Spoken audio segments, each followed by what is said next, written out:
Lee May continued his hard hitting. He leads now in RBIs in this series with 8. Pete Rose, hitless the first 2 games, has bounced back. He's had 4 hits in the last 2 games, and he had a home run yesterday. The Reds are waiting for Johnny Bench to break loose. He singled yesterday in the 8th inning. Tony Perez made the play of the game for the Reds, a backhanded stab off the bat of Boog Powell to rob Powell of a double. Clay Carroll has been a great relief pitcher in this series. He won the game yesterday. He's now gone 8 1/3 innings of shutout relief. Here's the big blow of the game. Lee May crashing the homer to left field. The first pitch served up by reliever Eddie Watt. The Cincinnati Wives finally had something to cheer about. And so did the dugout as May is congratulated by his teammates. The Reds think now that maybe things have turned, that maybe they could come up with a momentum that will carry them on in this 1970 World Series. That was yesterday. Today,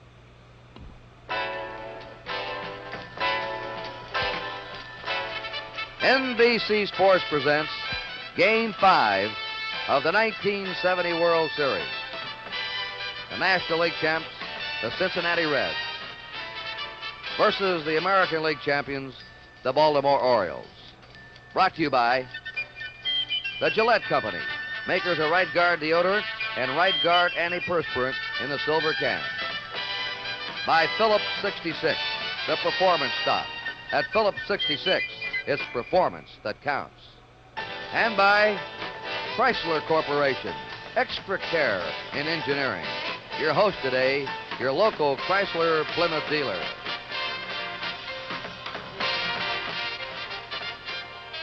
It's been raining all morning in Baltimore. However, the rain stopped about a half hour ago, and at 12:30 Eastern Daylight Time, the tarp was removed from the field. Hi, everybody. I'm Kurt Gowdy of NBC Sports. With me, Chuck Thompson, the voice of the Baltimore Orioles. Roaming the stands, he may be busy today, Tony Kubek of NBC Sports. The weatherman says that we can have continued rain. It may be one of those off-again, on-again affairs with the ground crew busy. The fate of a World Series game is in the hands of the Commissioner of Baseball, Bowie Kuhn, working with the advisement of his umpiring staff. Neither team took batting or fielding practice. The diamond does not drain too well here, but it is in fairly good shape. Now to tell you about the starting pitchers, and they're both question marks, and we'll have quite a spell here. The ceremonies that we've had the first 4 games of the series have been dispensed with, and they're going to let these pitchers warm up. We'll have the national anthem at 1 o'clock, and then it's going to be play ball. But to tell you about the starting pitchers and their respective problems, here is Chuck Thompson. Thank you very much, Kurt, and again, good afternoon, everybody. And these are problem-type pitchers this afternoon. Both have the same sort of a problem. And you see out in the Cincinnati bullpen right now, the left-handed Jim Merritt. Merritt, a 20-game winner for the Reds, and he has had his problems. He suffered a strained elbow in the first inning at San Francisco on September the 8th and has pitched only twice since then. He went 3 innings, a run, and 4 hits against the Dodgers on the 26th of September. And then he went 5 1/3 innings with a run and 3 hits against the Pirates October the 4th in the second playoff game. And he feels that he is just about 95% ready. I'm sure that he will start this afternoon, of course, weather permitting. And then it will be strictly up to Merritt and to Sparky Anderson as to how far he can go. Now, for the Baltimore pitcher, here is Mike Cuellar, and he also has an arm problem. For the first time in 1970, over the past week or so, Cuellar has been taking heat treatments for a sore shoulder. He also has a rather sore hip. So both Merritt and Cuellar this afternoon face the same problems. They will warm up, they will make an effort to start, and it's strictly up to each individual as to how far he will go this afternoon. So we have a couple of great big question marks in Cuellar and in Jim Perry of the Cincinnati Reds, and that's the story on pitching for game number 5. And now let's go downstairs to Tony Kubek. Thank you. You're with me, the manager of the Cincinnati Reds, Sparky Anderson. And Sparky, you must have been quite happy and elated after yesterday's victory. Well, we sure were, Tony, but we're still down 3-1. But the only thing I'm proud of, I told them that my kids wouldn't quit. I don't think they'll quit today, and we sure want to take them back to Cincinnati. What's the status of Jim Merritt warming up in the bullpen right now? Well, if he goes to the mound, Tony, I'm going to say he's 100% because I think that's what the baseball fans deserve. Jimmy will do the best he can. I know this, but we're liable to use just everybody down there today. Sparky, it's your first World Series after a long and distinguished minor league career in baseball managing. How are you taking all the pressures and the sidelines and the magnification of a World Series? Well, let me tell you, Tony, they told me before what a thrill it would be. Nobody in this world can ever know until they play in the World Series. It's the greatest event you could ever be in, and any kid that's young and wants to play baseball, if he'll just work as hard as he can to get him one of these, he'll never forget as long as he lives. You know, in yesterday's ball game, Sparky, and that was very well said, quite inspirational for young kids thinking of a baseball career.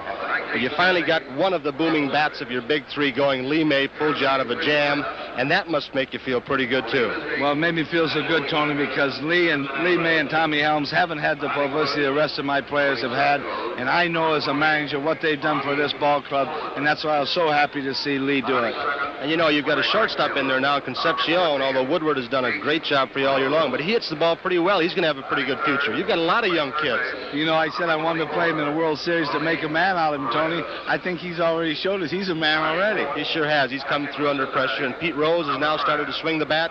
He's got 4 hits in the last 2 ball games, is hitting the ball very well, so you may be on your way and going. Tony, if we can win this one, I honestly have just a hunch that we're going to set a record that's never happened in the World Series. Sparky Anderson, good luck to you today, and the remainder of the series, thank you so much. Oh, thank you, Tony. Thank you for being so good to me. Thanks, Sparky. Let's go back upstairs. Now, here are our batting orders for today's game. For the visiting Cincinnati Reds, they'll lead off with Bobby Tolan in center field. Remember, they switched yesterday and moved Tolan from 2 to 1, and they're going to stay that way. Pete Rose will be playing right field, batting number 2. Tony Perez is at third base, hitting third. Johnny Bench is the cleanup man, catching. Lee May is at first base. He's the man that the Orioles are having trouble with. May's at first base, hitting number 5. They're platooning in left field again. Hal McRae, a right-handed batter, goes today with a left-handed pitcher working for the Orioles. And McRae's had 4 hits and 8 times up in this series. Tommy Helms is at second base, batting 7th. They're leaving Concepcion in the lineup. He's stung the ball. And Jim Merritt is the pitcher. That's the batting order of the Cincinnati Reds. And that's Merritt in the background out in the Cincinnati bullpen. Now the batting order for the home team, the Baltimore Orioles. Mark Belanger will be leading off at shortstop. Paul Blair's in center field, batting number 2. Frank Robinson in right field, hitting third. Boog Powell at first base, batting cleanup. Merv Retman, making his first start in the series, is in left field. We're going to have Chuck Thompson come in and talk about this fellow. He's quite a story. Brooks Robinson at third base, the leading hitter in the series, and the leading fielder. Dave Johnson's at second base, batting 7th. Andy Etchebarren, a right-handed batter, being played today as catcher, with a left-hander starting for Cincinnati. And Mike Cuellar is the pitcher. He started the second game. That's Cuellar warming up, and quickly down to Tony Kubek. With me, the manager of the Baltimore Orioles, Earl Weaver. Earl, what about the condition of your pitcher today, Mike Cuellar? Well, he has had stiffness late in the season after every one of his starts, and he had it in between his last start and this start. But he's loosening up. The humidity is high here, and if he breaks a good sweat, it shouldn't bother him too much. Earl, should something happen, I don't want to speak in a negative vein, that something happens to that hip or the arm stiffens up, who would you go to? Do you know yet? Well, probably Tommy Phoebus or Dave Leonard, depending on the situation. It looks like if I'm going to have to pinch hit, I might bring Leonard in to get out of an inning and then bring Phoebus in to pitch a fresh one, maybe 3, till the next pinch hit situation arises. Earl, you know, in baseball, and I know back with our Yankee ball clubs, it seemed like the power hitters got all the publicity. But you're in our defense, and everybody knows Brooks Robinson, but you've got a couple of guys that are underrated as far as I'm concerned. Between Brooks Robinson and Boog Powell, that double play combination you've got could be the best in baseball. I think they are right now. They've been working together now 4 years, and they've improved each year, and they can turn it as quick as anybody in the American League, I'm sure. Earl, you're playing Rettenmoon today, I guess, according to the lineup. Is there any reasons for that? Well, I played Retman a lot toward the end of the season. He was our club's leading hitter, and I played him a lot against left-handed pitching. I spotted Donnie against left-handed pitching, maybe took Paul out once in a while to rest him. And I just think that we might get a little more power in the lineup. Donnie hits most of his homers left-handed, and Retman naturally hit 18 right-handed. Earl, I see right behind us at home plate, the umpires are coming out. I'll let you go. Thank you so much. Good luck. Okay, Tom. Let's go back upstairs to Kurt. Chuck, tell us about Merv Rettenman. He's a part-time player here. Many baseball experts say he could play on many teams and be a star in the outfield. I believe that's true. In the American League particularly, Kurt, there are many outfields that he would be able to play regularly. For Baltimore as a part-time player this year, he had 18 home runs, knocked in 58 runs. He is an adequate defensive outfielder. He has a power, and a lot of power to right center and right field for a right-handed batter. And also, Kurt, he has a very good idea of the strike zone. As a matter of fact, in his fine minor league career at Rochester, he was a leadoff batter. And he has served in that capacity for manager Earl Weaver.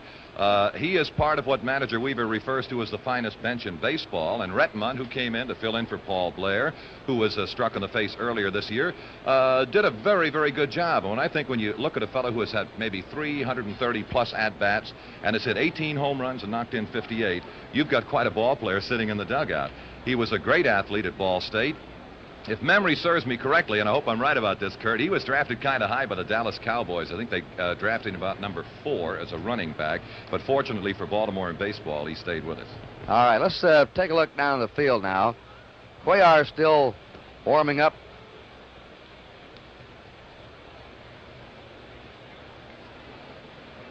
Meeting at home plate, Earl Weaver with his back to you. Pete Rose receives that extra $500 a year for being captain of the Cincinnati Reds.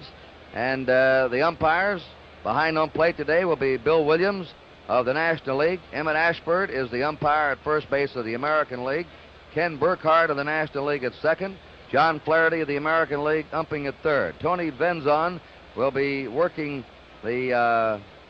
we'll have to check these foul lines. We have him on the left field foul line with Bob Stewart on the right, and we'll confirm that for you. Kurt, just one comment about Pete Rose now. Yesterday when he came up in the same capacity, Earl Weaver turned and headed back for the dugout, and Pete Rose kept saying, Earl, Earl, Earl. And finally, Weaver turned around, and Pete Rose said, I'll see you tomorrow. He's always the optimist, a very, very positive thinker. Pete Rose, the captain of the Cincinnati Reds. The umpires are taking their positions. Repeating again, it has rained all morning in Baltimore, sometimes fairly hard. And about 12:20, the rain stopped. The tarp was removed at 12:30, a half hour before scheduled game time. So the home plate area, the pitching mound, and the infield should be in good shape. We will not promise you, though, that it won't rain again today. You know this Baltimore weather, Chuck. Anytime you're alongside a great body of water, you know you can have changeable weather. Kurt, the game hasn't even started. I've got to make a correction. Cowboys drafted Rettenman 12th, not 4th. Excuse me. Oh. Well, we pause briefly for station identification. This is the NBC Television Network.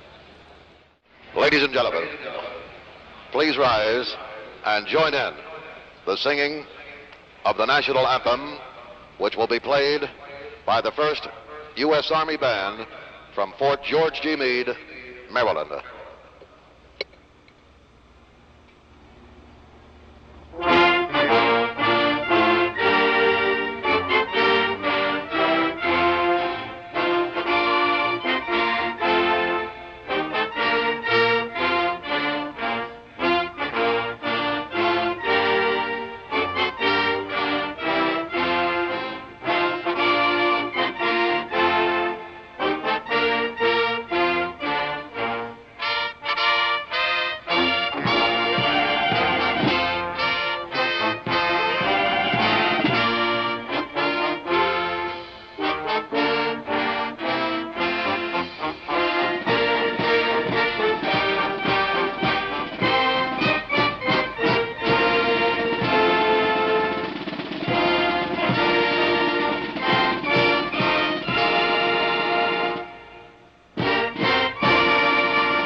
The 15 stripes and stars that flew over Fort McHenry.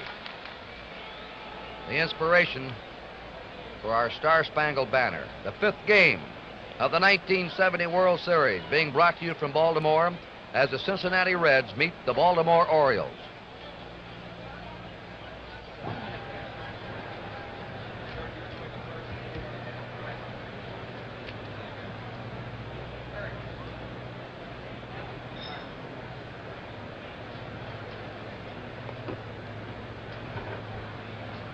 Your umpires were wrong on the foul lines. Yeah. just put him wrong. Allen had him right.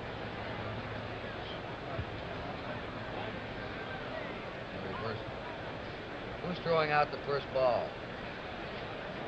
All right, here the umbrellas are popping up all over. It's starting to rain.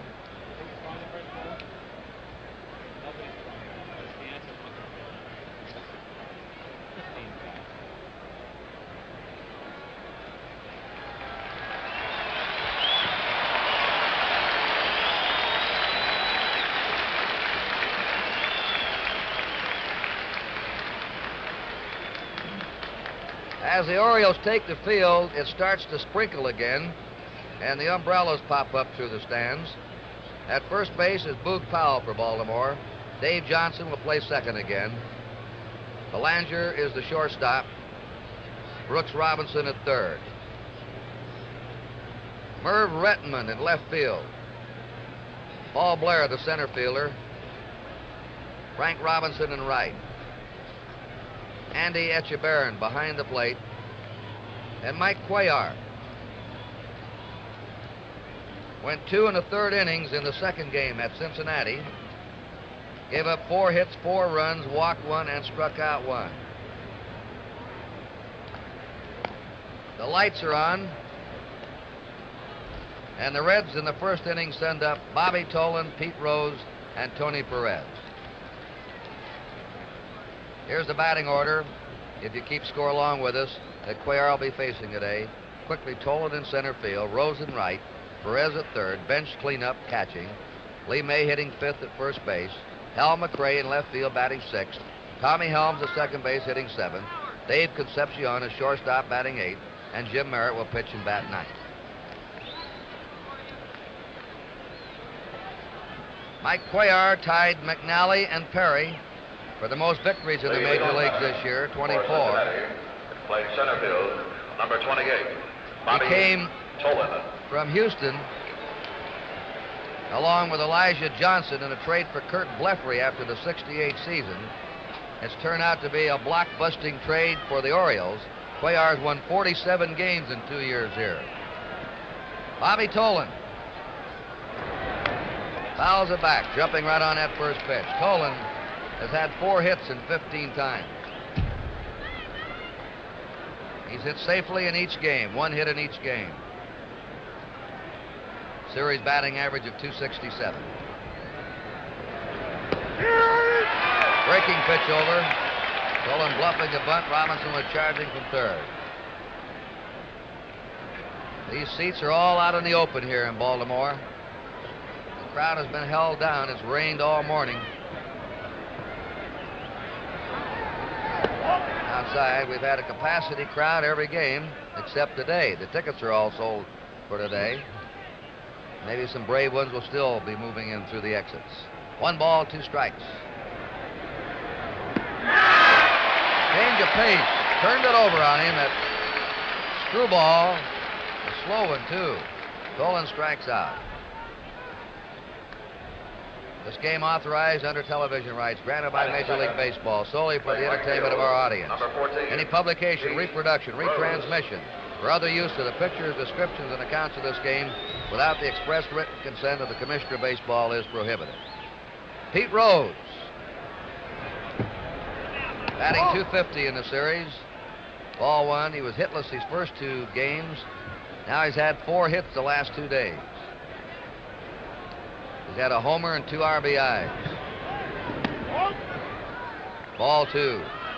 Cuellar has a fastball, a curve, and a screwball that breaks just the opposite of his curve. The screwball breaks away from right-handers, and he can be tough against a right-handed lineup. Brings up an interesting theory, and he also throws a slider.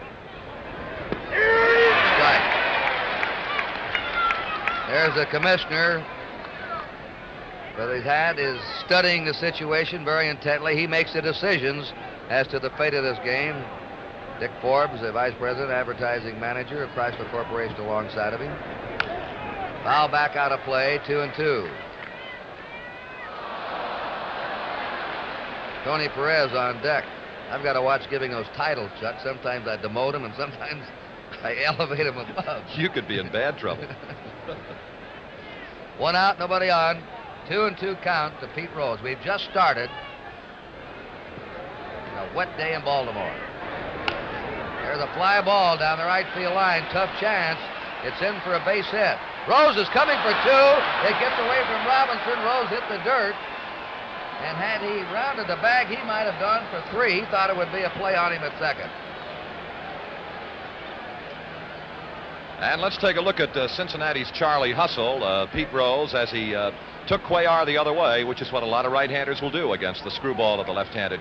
And this is the way Rose plays the game, just 150% each and every time, whether the ball is there or not. He's not taking any kind of a chance. Pete Rose. Give Rose a double. He's on second, 1 out, and Tony Perez up has had only 1 hit in 14 times. Reds are waiting for him to break loose. Right, getting back to that screwball theory. I remember years ago when Mel Parnell was pitching with the Red Sox. He had a good screwball, a left-hander. Casey Stengel one day hit all left-handed batters against him instead of right-handers. The ball figuring that the screwball really made him a right-handed pitcher because it was breaking away from right-handers and into left-handers. On deck, Johnny Bench. 1 ball, 1 strike to Perez.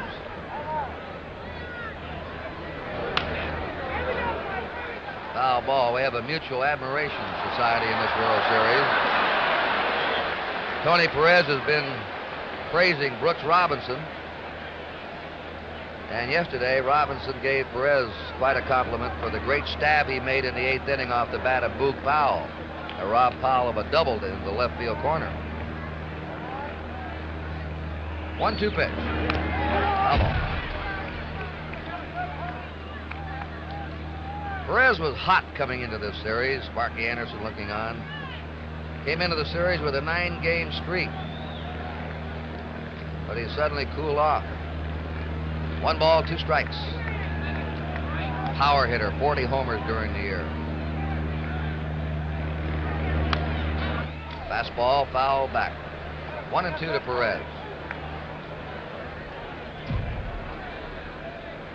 Crazy Horse is the nickname the Orioles have given Cuellar.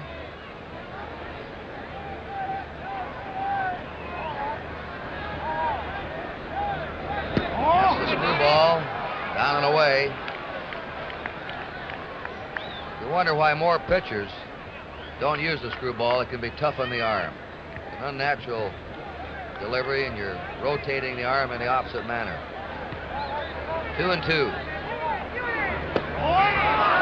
Ball 3. The most famous screwball pitcher, of course, was Carl Hubble of the New York Giants. His arm is still bent. 3-2. Rose at second, 1 out.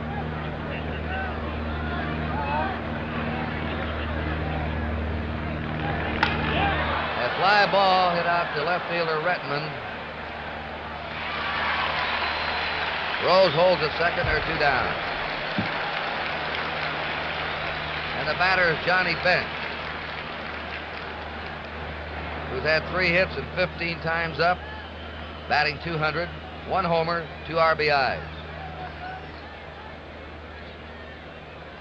After the opening game here in Baltimore, Johnny Bench had a tough day. He went 0 for 4. But after the game was over, he got on the team bus to go back downtown, and he spotted somebody grabbing a purse from a lady out in the parking lot and called the attention of a Baltimore policeman, and the would-be criminal was apprehended. And Bench's comment was, "That's the only thing I've done right all day." 2 down, Rose at second.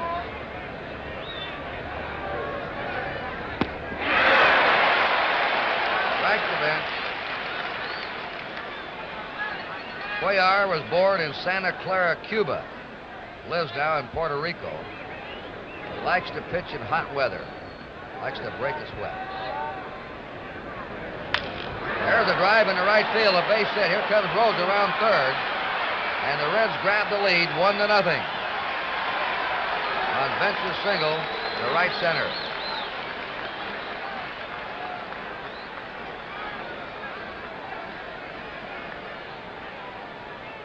Lee May has swung a big bat in this series. He's carried the burden at the plate for the Reds. He leads the series in RBIs with 8. He knocked in 4 runs yesterday. He's had 2 homers. Batting .429, and he's played a fine first base. And they're removing the tarp in the Baltimore bullpen. We're going to have some action out there. There's a drive, hit the deep left. Bretman going back. That ball is off the wall. Into third is Bench. Coming into second is May. And they still can't get May out. A double off the left field wall. Missed a home run by 5 or 6 feet. Here's a good look at that awesome swing of Lee May. And now, as he doubled off the left field corner, that brings Bamberger out of the Oriole dugout. And as Curtis pointed out, if there's to be a pitching change for the most part, here is the look in slow motion now at that great, powerful swing of Lee May. You know, Chuck, he really didn't hit that ball on the fat part of the bat. He is so strong that he nearly hit that home run. That's Phoebus warming up. But he really didn't get the good wood on it. Well, he's a little bit like the Oriole Boog Powell insofar as his strength is concerned. He really does not have to get it on the fat of the bat. If he just gets a little bit of it, he's strong enough to hit it a long way. Cuellar is having first inning troubles again. Out at Cincinnati on Sunday, he gave up 3 runs and 3 hits in the first inning. Earl Weaver says that's his pattern sometimes, that he has to get loose. And if he can get by the first couple of innings, he becomes tougher. All right, the Reds have runners on second and third, 2 down. They're leading 1-0 in the top of the first inning. Fastball's fouled back. Hal McRae has had 4 hits and 8 times, 1 RBI. He and Bernie Carbo have been alternating in left field.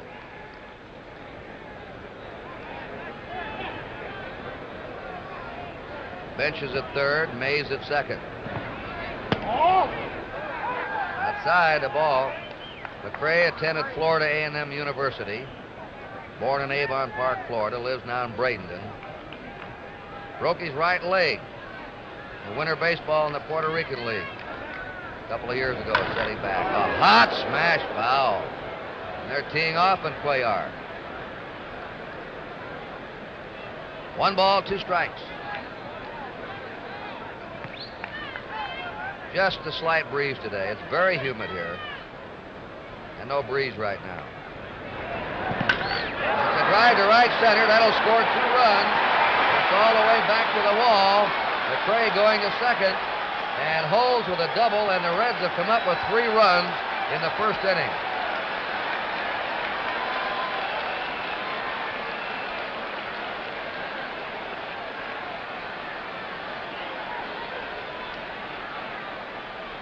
Rack Cuellar with a double, a single, a double, and a double. Every ball's been hit hard. Tommy Helms, the batter. That's Phoebus. I think Etchebarren's out there to stall for some time to give Phoebus more time to warm up, and we may see Earl Weaver popping out of that dugout here in a moment. 3 runs in, 2 down. McRae at second. Top of the first inning. Second base, number 19. Tommy Helms. The Reds picking up where they left off yesterday. Tommy Helms up.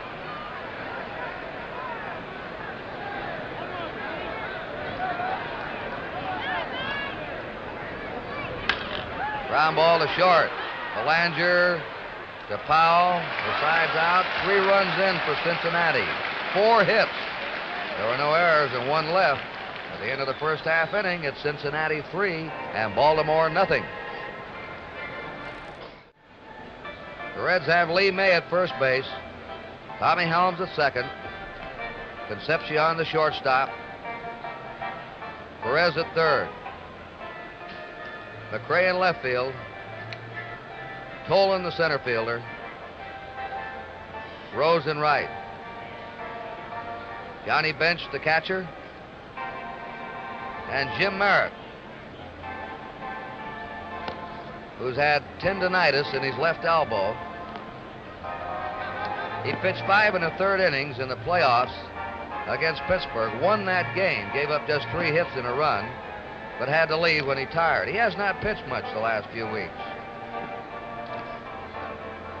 suffered a strained elbow, San Francisco on September 8th, and has pitched only twice since then. So not only his elbow is a question mark today, but I would imagine his stamina. Tom Phoebus is still warming up in the Baltimore bullpen. Here's the Baltimore batting order. Belanger at shortstop. Paul Blair, the center fielder. Frank Robinson in right, hitting third. Boog Powell at first, batting cleanup. Merv Rettenman at left. Brooks Robinson at third, batting sixth. Johnson hitting seventh at second. Echeverria catching and batting eighth. And Cuellar pitching and batting ninth. Jim Merritt, 26 years old. Born in Altadena, California. Lives now in West Covina, California. Used to be a clubhouse boy and also a ball boy for the Los Angeles Dodgers. Belanger leading off. Fouls it out of play. Belanger's had one hit in 14 times in the series.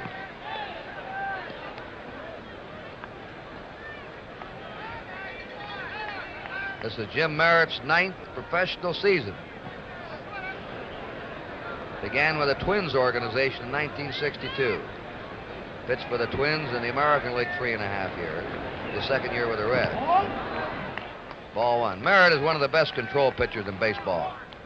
He's averaged only 2 walks every 9 innings this year. 5 times he pitched complete games this season and didn't walk a batter. Led the American League in control pitching in '67.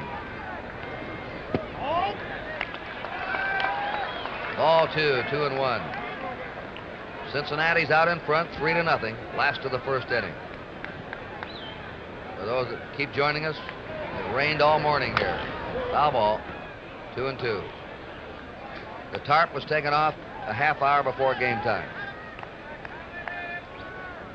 There's Merritt's record this year. He has a high earned run average for a 20-game winner, but he's tough when he has to. Slow curve has popped up. Perez, the third baseman in foul territory, puts it away. 1 out. Paul Blair has 6 hits in 15 times up. Batting second, playing center field, number 6, Paul Blair. Blair's World Series average, 400. Foul into the stands.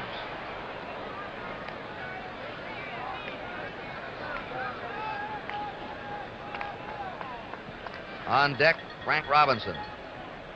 Merritt had a freak accident this year. He fell off a house painting and hurt himself. Got a late start in spring training. Maybe he was up chasing a toy or a kite or something, as I recall. Getting his son's kite, that was right. 2-1. That kite nearly proved very expensive for the Merritt family. Could have injured himself permanently. 2 balls and a strike to Paul Blair. 1 out, nobody on. The bunt, the beauty. That's the only thing Perez could do. Let it roll. 2-2.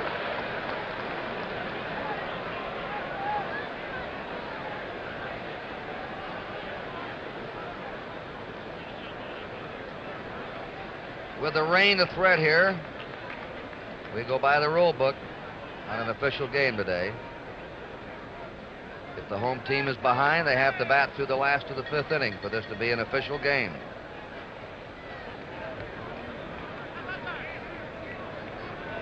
World Series programs getting double coverage today.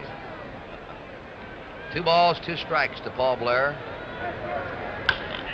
That one's going to drop in for a diving grab, but it's a base hit.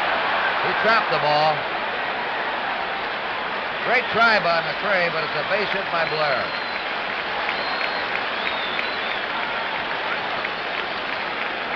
I'll give McRae a hand for his effort. Well, we'll take a look at the great effort from McRae once more. Here is his all-out effort to make it on the fly. And as you see, it hit right in front of him. And you got another fine call from umpire Tony Benson down on the left field side. McRae with an all-out gamble, and no doubt the Reds naturally cannot afford to lose. They're going to play it that way. Frank Robinson. 4 hits and 17 trips. Batting .235. You know, only one time has a ball been hit out of this stadium, and the man at bat did it back in May of 1966 against Louis Tion of Cleveland. Ball 1. He hit it over the left field stands into a parking lot beyond, measured at 460 feet on the fly. Quite a poke, as we'll show you on our camera. Curve for a strike. The left field stands, he cleared them. Blair at first, 1 out. 3-0 Cincinnati. 2-1.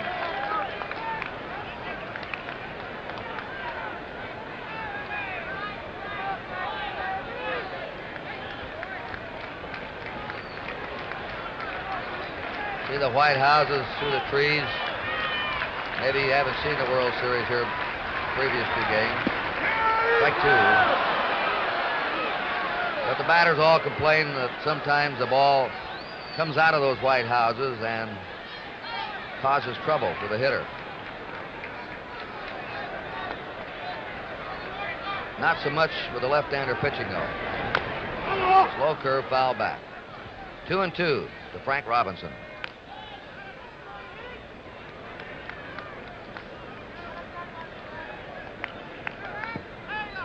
Frank went 9 times to the plate without a hit. When he came home to Memorial Stadium, though, he warmed up. 2-2 pitch to him. Curve is inside, 3-2. Let's see if they start Paul Blair now. He's on first, 1 out. The count 3-2 to Frank Robinson.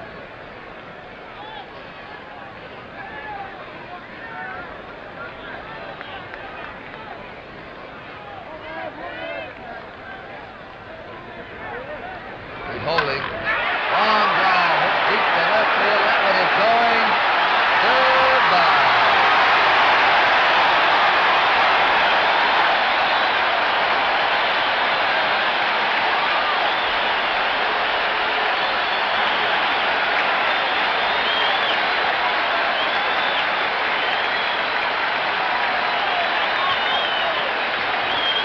Robinson's second homer of the series. RBIs 3 and 4.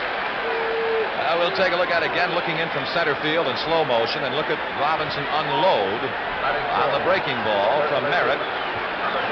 And it's just a towering high fly that just went straight as a string. Didn't veer one way or the other down the left field line.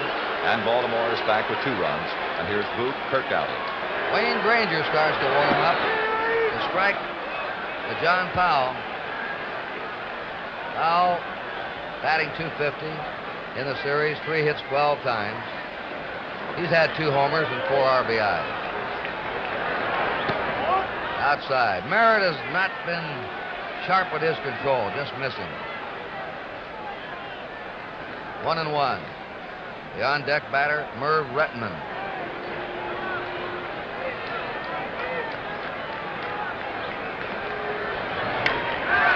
High fly to left center. Maybe in a hole out there. Nope, going back for it. Concepcion with a fine play. Long ways for a shortstop on that one, out into fairly deep left center.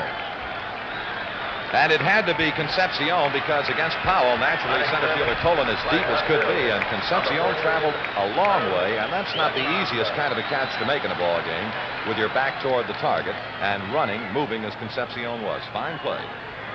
Merv Retman, born, lives in Flint, Michigan. 27 years old. Inside to him, ball 1. Led the International League in hitting in 1968. A part-time player last year, and this year the Orioles. There's a foul ball. And he's creating a very pleasant problem, isn't he, Chuck, for Earl Weaver? They don't know what to do with him. They want to play him, but it's hard to find a spot. Well, it is a problem, but Weaver has learned how to handle that problem very well. If ever a manager made full use of all 25 men in his roster in winning a title this year, Earl Weaver has done so. 1 ball, 1 strike. 2 down, nobody on. Outside, 2-1. Brooks Robinson on deck. Granger continues to warm up for the Reds. The curve has popped up. Perez backing up gives way to Concepcion. And Merritt gets him out. 2 runs on Frank Robinson's 2-run homer. 2 hits, there were no errors, nobody left. And at the end of the first inning, it's Cincinnati 3, Baltimore 2. Those are the Reds coaches. Ted Kluszewski at first base, Alex Grammas at third. Kluszewski still has about the biggest pair of arms in Major League Baseball. Dave Concepcion will face Mike Cuellar in the top of the second. Cuellar, The shortstop, number 13. his lifetime record and his World Series record. Concepcion, 2 hits and 6 times, been hitting mostly to right center and right field. Fastball strike. He had a triple yesterday to right center.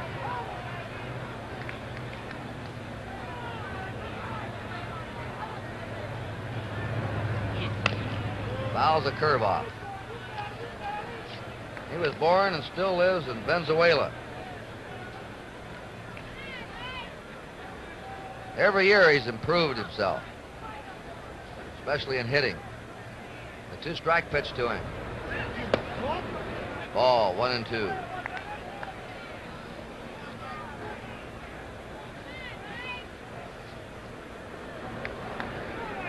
The light rain has stopped again.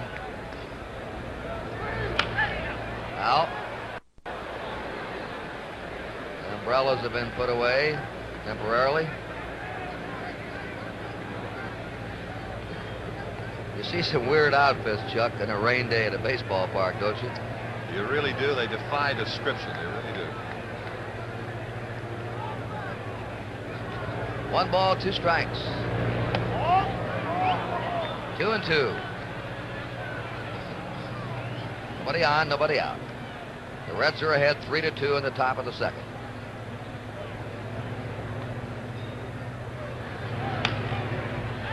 Pop up, going back is Johnson, the second baseman for it. 1 out.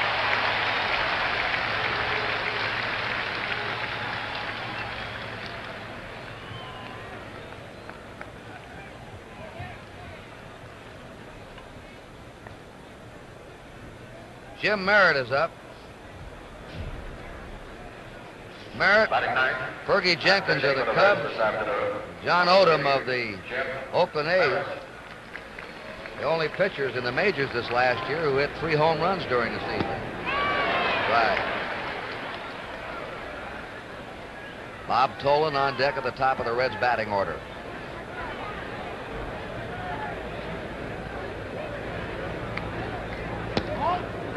One and 1. 1 out, bases empty.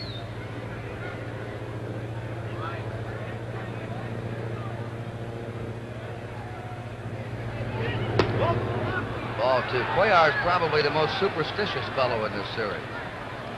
Kurt, if there's a more superstitious ball player in the game of baseball, I'd like to meet him. He is extremely superstitious.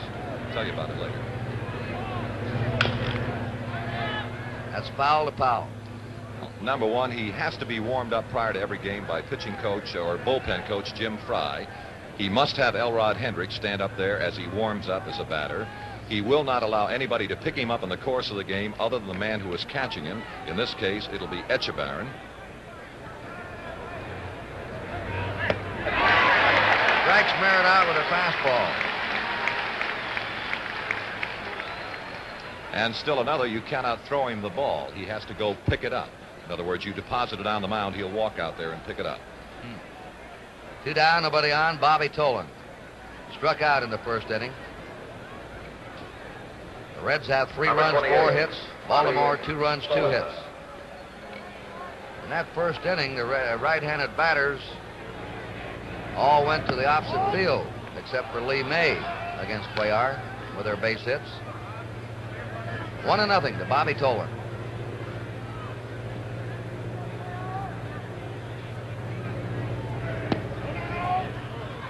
Two 2-0.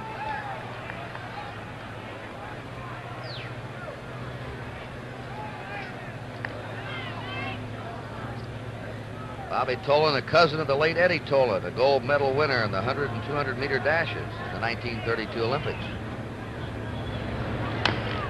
That's hit down to Powell. Easy play for him. And the Reds are down 1-2-3 in the second. We've gone an inning and a half with the score. Cincinnati 3 and Baltimore 2. The Oriole coaches are George Stoller at first, Bill Hunter at third. Brooks Robinson has already received his ovation when he came out of the dugout. Brooks has the most hits of any batter in this series.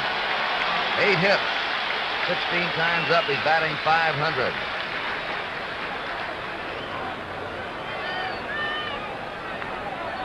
Perfect day yesterday, 4 for 4. Ball one. The last man to get 4 for 4 in the World Series was Lou Brock for the Cardinals against the Tigers in the first game of the '67 series. Curve strike, 1-1. On deck, Dave Johnson. Prior to Brooks Robinson, the last American League player to have a 4 for 4 game was Bill Dickey in 1938. Foul ball. Bill Dickey, living down in his native Arkansas, pursuing his favorite sport, quail hunting. 1 ball, 2 strikes. What a catcher he was.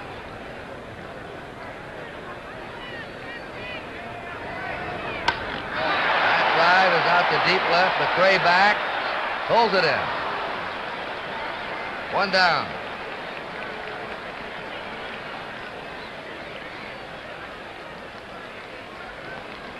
Earl Weaver.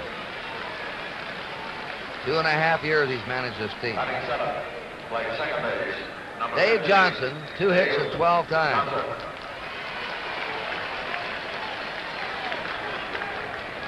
But has been a sure-handed second baseman in this series.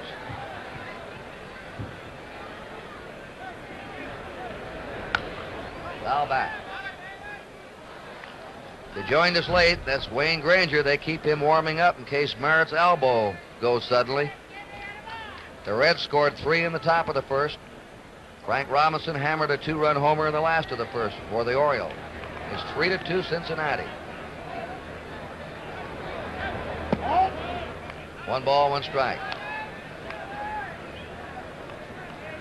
Rained all day here, and we still have, the weatherman says, more rain to come. Maybe we'll get lucky. 1-1 pitch. 2-1.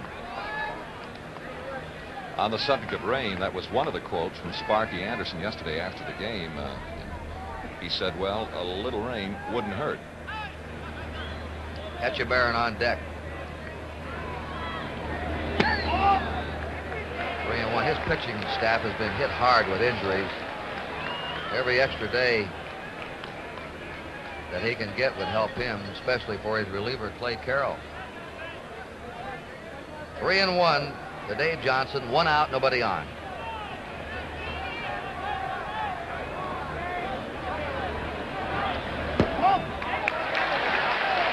Johnson's on. Kurt, mentioning the pitching problems of Sparky Anderson and the Cincinnati Reds, you just need 2 names to give you an idea of the problem. One is Simpson and the other is Maloney. And you take those 2 fellows out of the World Series, and it has to create a tremendous gap.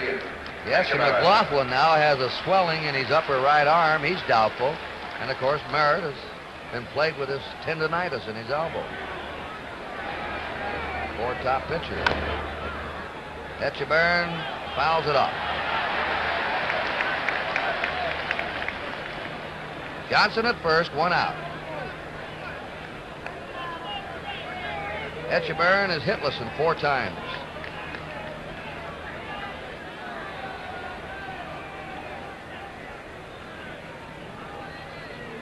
Twins and the Reds made a fine trade for both clubs in November of '68.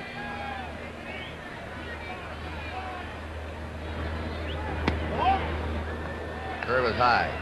The Reds needed pitching. They got Jim Merritt. The Twins needed a shortstop. The Reds gave him Leo Cardenas. The trade has worked out very well for both teams. 1 ball, 2 strikes.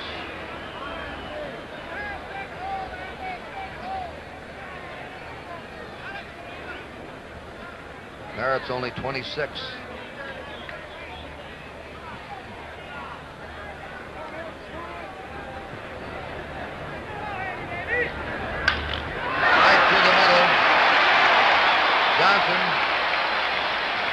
Stopping at second. Etchebarren's on first.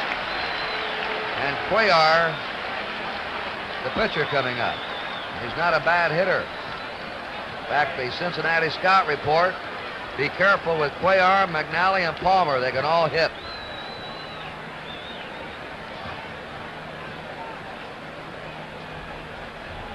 You'll notice today, with the rain all morning, that when the balls are hit through the infield, they're being slowed down by the wet outfield grass. You might see somewhere along the line a player stretch what would be a single into a double, so the outfielder will have to come in and charge the ball. That's a drive to right center. Pete Rose grabs it on the run. Hit hard by Cuellar. 2 down. Sparky Anderson, now he wants to come out here. The last 2 men, Etchebarren and Cuellar, have racked Merritt. Also, Merritt had walked Johnson after 1 out.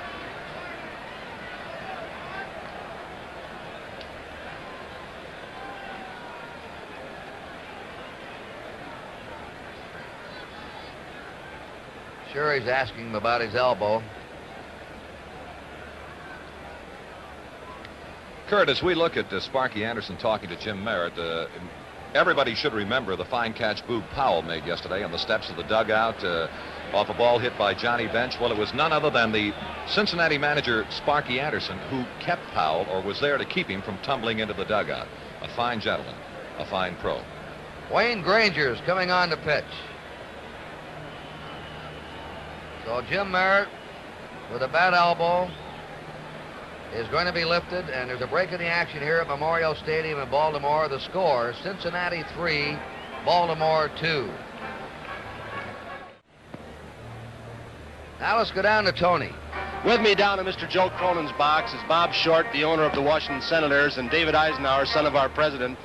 And David, this year you've had an especial interest in baseball, and maybe you can tell us why. Well, as a matter of fact, thanks to Mr. Short, I had an opportunity to work for a big league club and to see how one operates from the inside. This is something I've always dreamed of doing, and Mr. Short and Mr. Burke and the Senators made it possible. I've got to ask Mr. Short if you were the one that engineered that McLean trade.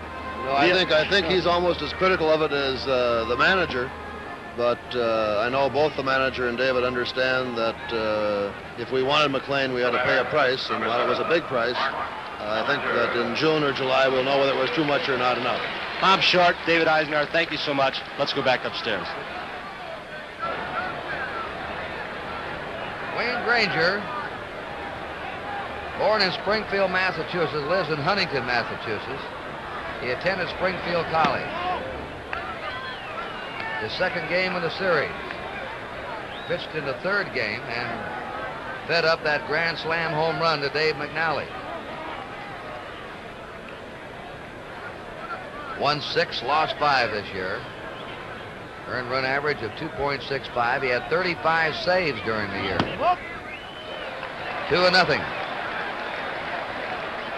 Belanger fouled out his first time. He's hitless now in his last 12 times at bat.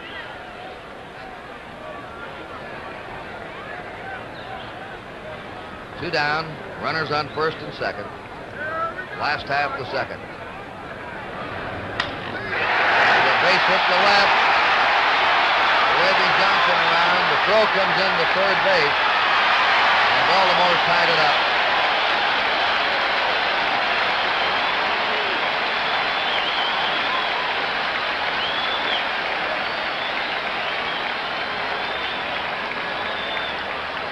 Belanger getting his first series RBI. Echeverrin held at second. Belanger's at first. That run is charged to Merritt.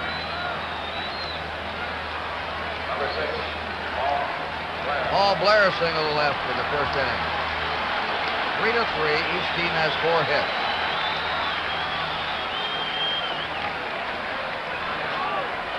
Been an odd series. Leads haven't meant much in this series. The Reds had a 3-0 lead in the first game, 4-0 lead in the second game, and the Orioles overtook them. Curve strike to Blair. Time called in right field. Cincinnati player running out to the bullpen. I hope he's more successful getting through the gate than they were yesterday.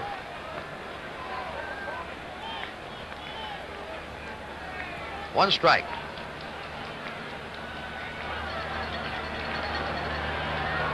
Two away. There's a base hit. McCray up with the ball. They're waving Echeverrin on the throw. Wide, backed up by Granger. McCray's throw was way off the plate. Looked like he had a real shot at Echeverrin. Well, here is the tie-breaking base hit, and it was never in doubt. From the moment the ball hit in left field, Billy Hunter was sending Echeverrin, and you see how far offline was the throw from McCray in left field. Well, the Orioles take the lead, 4-3. Frank Robinson hit a 2-run homer to left his first time. Belanger's at second, Blair's at first. That was Paul Blair's seventh hit of the series. Tony Cloninger warming up. Ball 1. They'll have everybody in the store out there today.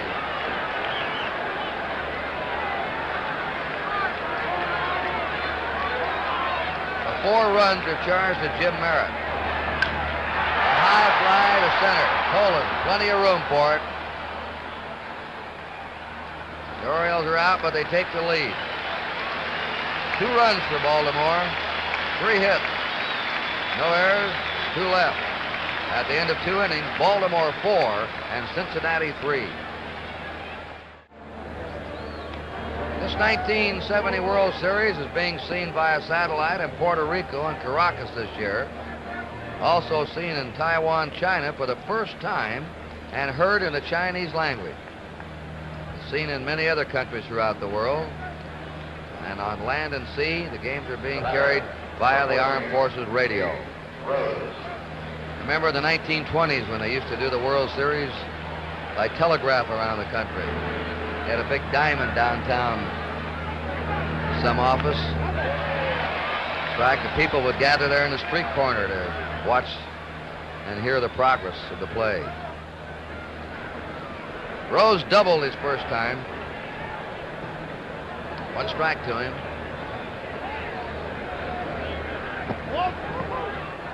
Cuellar low with the curve, 1-1. Earl Weaver told me before the game, he said, Kurt, I leave Cuellar in longer than I would normally to try and give him a chance to really loosen up, even though he gets hurt in the first inning. Rose grounds out second to first. Cuellar led the American League in complete games this past season. Pitched 21 complete games. Number 24, Tony Perez. Tony Perez flying to left.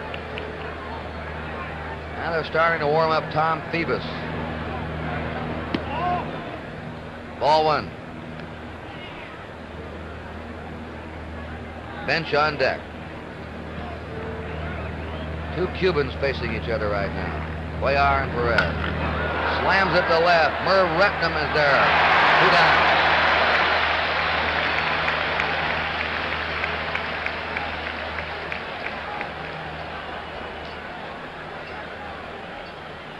Tom Phoebus. Number 5, Johnny Bench. Well, and the bullpen's really interested in the ball game with a newspaper out there. Johnny Bench, single to right. Fouls it back, knocked in a run in the first inning. Should we protect him and say it had to be the Sporting News?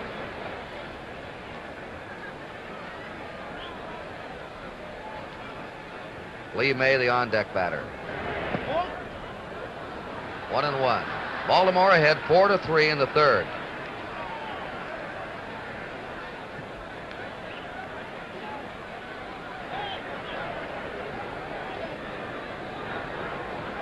Two out, nobody on. Off-speed pitch, full bench.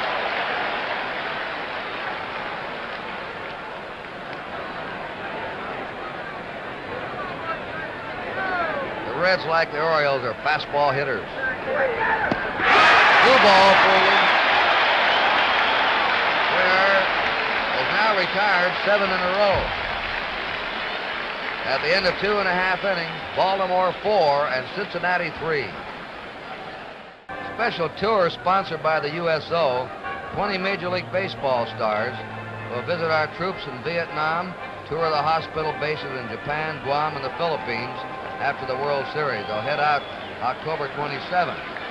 Chuck Dobson, Jim Nash, Danny Cater, Sam McDowell, Bud Harrelson,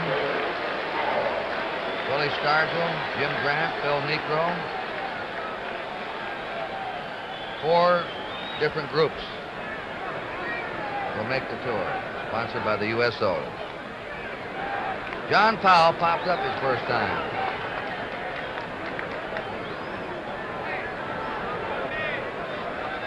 I see one of the groups will be in charge of Bob Prince, the Pirate broadcaster. They're in real trouble.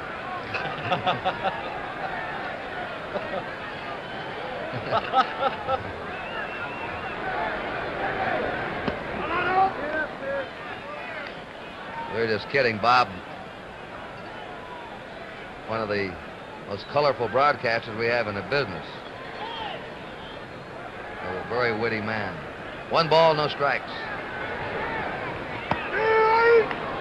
Strike, 1-1. Merv Retman on deck, and then Brooks Robinson. 4-3. Last of the third. Baltimore ahead. There's a drive to deep right. Rose going hard, can't get it. Powell on his way for 2, and doubles to lead off the third.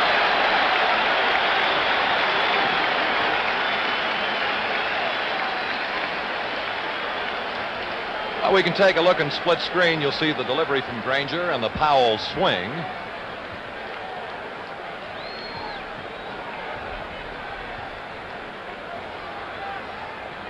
About as powerful a swing as the American League has to offer, to be compared with the likes of a Harmon Killebrew and a Frank Howard.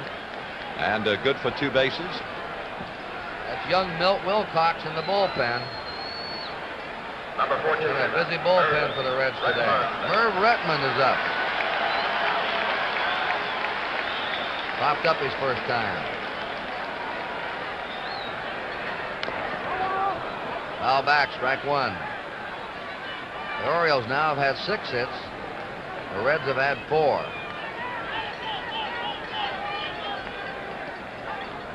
Four to 3 Baltimore, last of the third.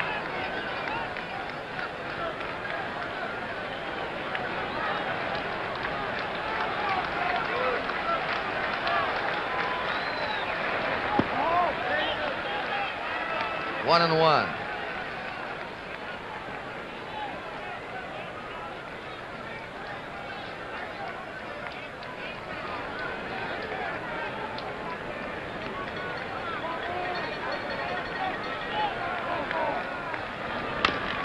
Up the middle. Big Powell score. Down to second. Was Retman.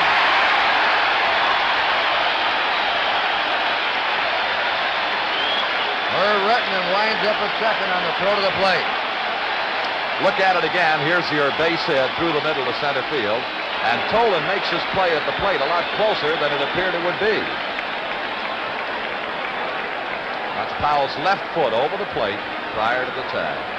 And now you can take a look at the big man. Once he gets underway, Powell runs well for a man his size. Pretty good turn at third. He lost a little bit in the foul territory. And again, here is his slide at the plate. You notice the traffic cop. By that I mean Brooks Robinson telling Powell as he went by to get down, hit that dirt, and a good call from the plate umpire, Billy Williams. And Sparky Anderson is on the scene again as Baltimore now leads 5-3, and it bears repeating, as Kurt Gowdy pointed out a moment ago, what kind of a lead do you need to win when you get the Reds and the Orioles together? Granger has faced 5 men and given up 4 base hits. Sparky Anderson is staying with him. And the next batter is Brooks Robinson. 5-3 Baltimore. They have Retman around second. Nobody out.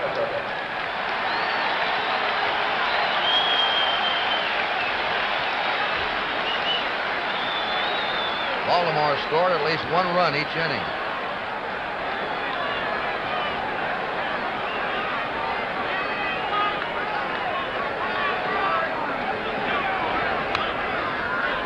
Robinson trying to go with a curve to right and move that man to third.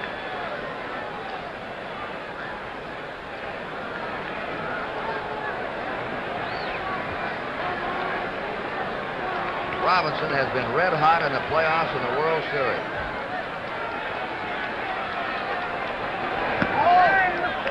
Against Minnesota, he had 7 hits and 12 times up. In the World Series, he's 8 for 17. 15 hits in his last 29 times at bat. And a 9-game batting streak. He's been just as hot with his glove.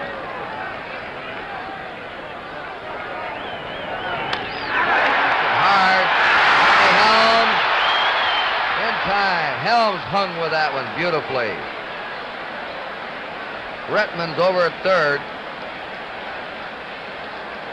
Let's look at it again and watch Helms as he really battled to maintain control. More than anything else, he wanted to keep the ball where it is in front of him, and he did that. And throws out Brooks Robinson. And again, a repeat of what Kurt said momentarily, how obviously Brooks was trying to go to the first base side to advance Retman to third base.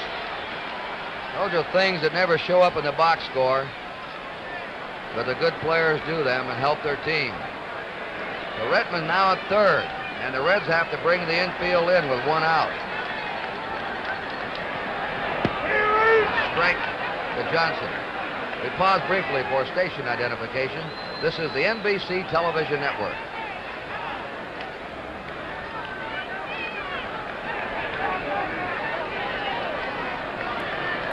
Dave Johnson walked his first time. Infield in. 1-1.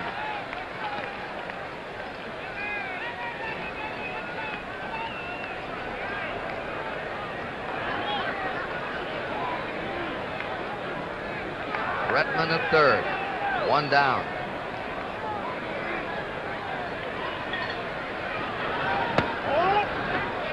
Two and 1. You're Leary on those bags with Johnny Bench behind the plate. He can pick you off.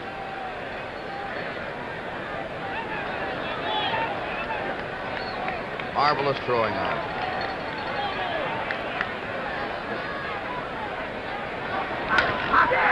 Base hit to left field.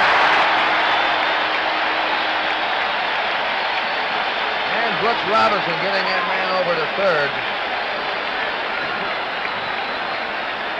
Set up the run. The infield had to draw in, and they slapped the ball through the drawn-in infield. Sparky Anderson out again.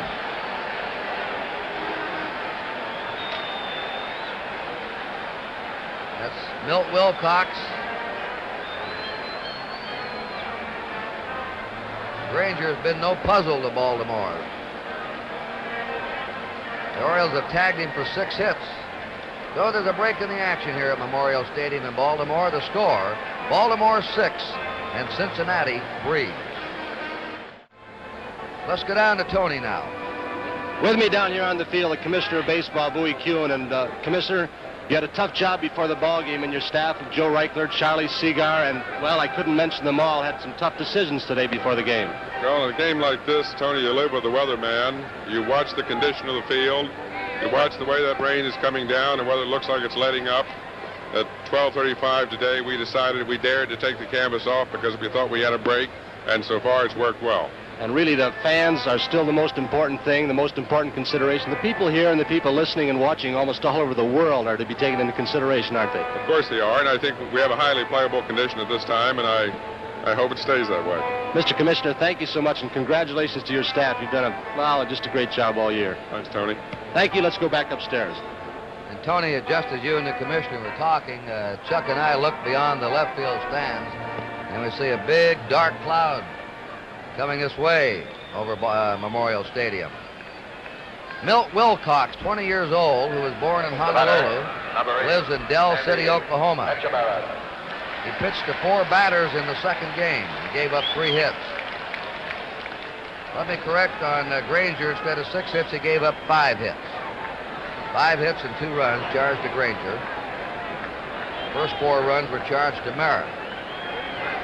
Baltimore scored 2 runs in each inning so far. 1 out. Johnson at first. The strike. Lee May holding there.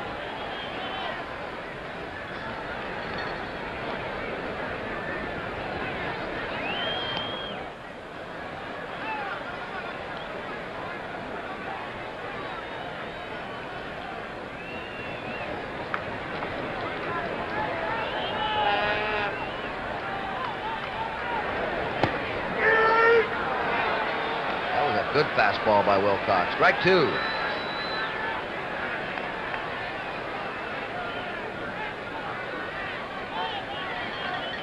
The Reds can get Simpson healthy next year. They have quite a core of young pitchers. 1 and 2. Gullett, you've seen him in the World Series. Wilcox is only 20. Simpson's 21 or 22.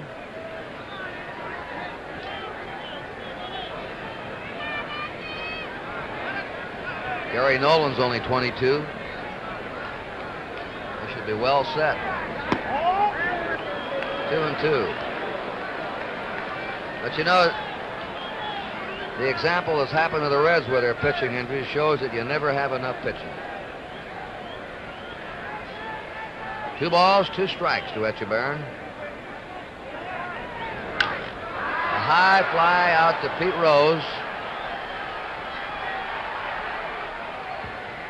Johnson played it halfway, 2 down.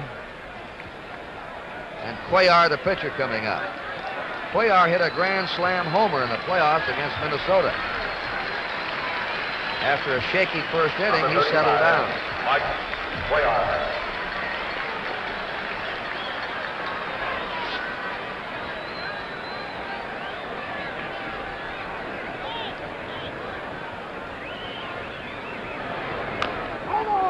Foul ball.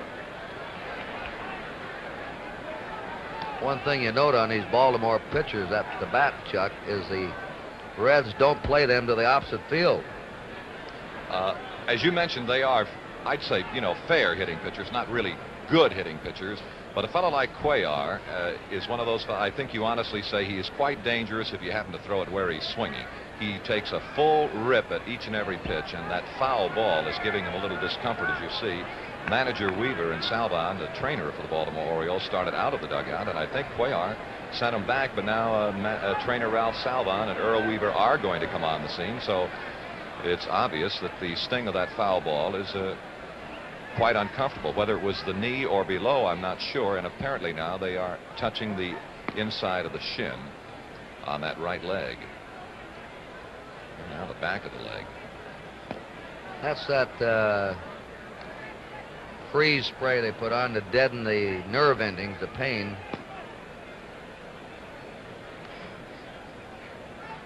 You know, if that stiffens up on him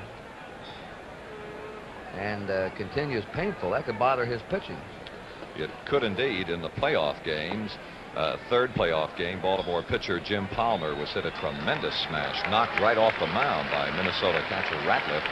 And he had after that an uncomfortable inning, but was still able to continue. And it remains to be seen whether the sting of this foul ball is going to bother Cuellar. Baltimore's leading 6-3, last of the third. They have 2 down, Dave Johnson at first, and a 1-strike count to Mike Cuellar. Outside to him. Ball 1, strike 1. Belanger on deck at the top of the order. Every Oriole has hit safely so far, with the exception of Brooks Robinson and Cuellar. 2-1.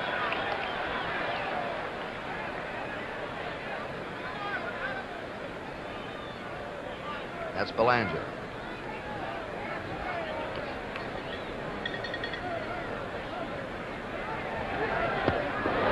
Low curve, 2-2.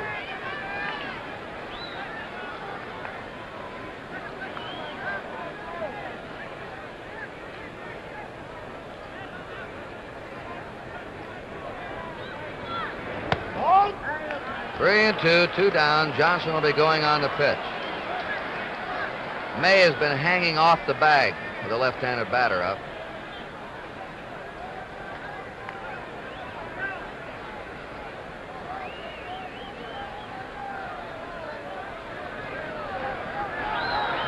Runner going, fouled into the stand.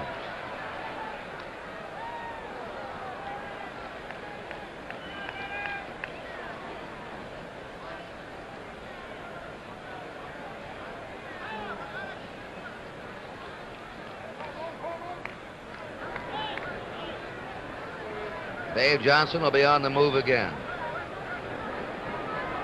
There we go. Foul ball.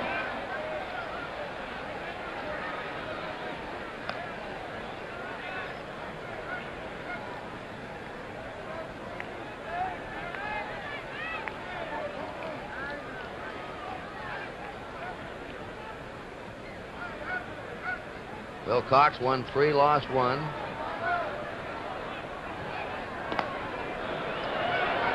They brought him up from Indianapolis, where he'd won 12 and lost 10. He had a no-hitter in a 7-inning game. Runner going, quick 3, and the Orioles are out in the third. 2 more runs for them. 3 hits.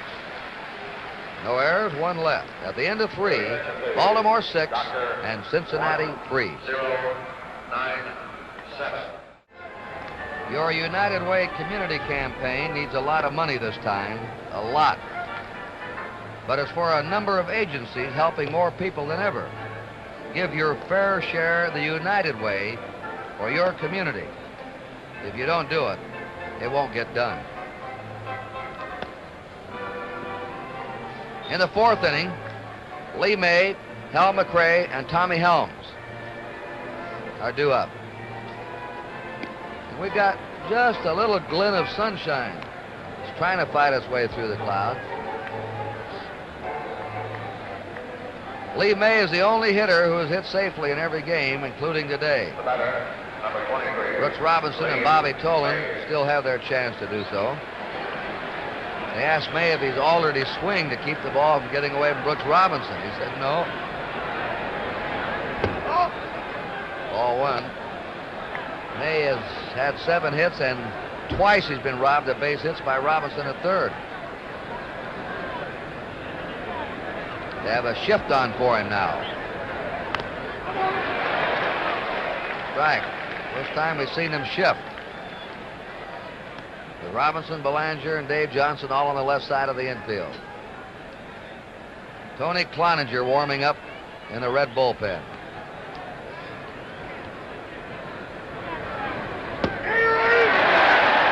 One ball, 2 strikes. Cuellar has had a stiff hip and a stiff arm. Struggle in the 1st inning. Since then, he's been sharp. 2-2.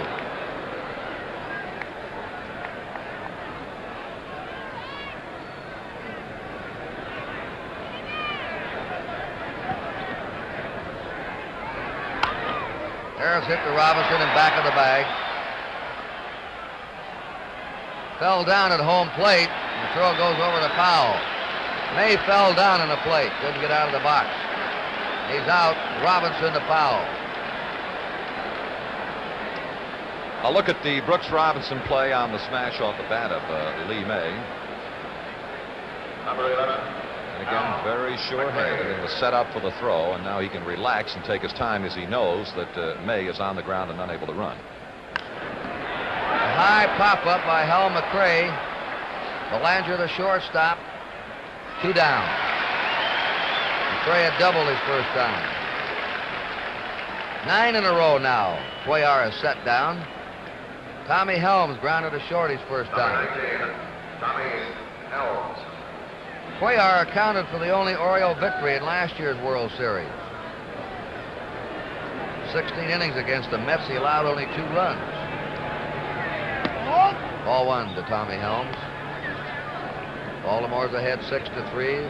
Concepcion's on deck. This is the top of the 4th inning. And it's popped up once more. Boog Powell calling for it. 3 up and 3 down for the Reds. At the end of 3.5 innings, Baltimore 6, Cincinnati 3. Well, with the Orioles ahead, if they hold that lead and get the Reds out in the top of the 5th inning, this will be an official ball game. The top of the order for the Orioles and the last of the 4th. Belanger, Blair, and Frank Robinson facing Milt Wilcox. Belanger's fouled out and singled. He drove in a run in the 2nd inning.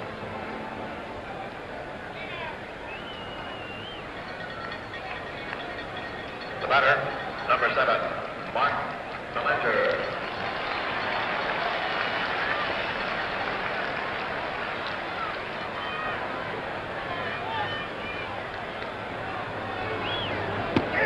Last ball for a strike.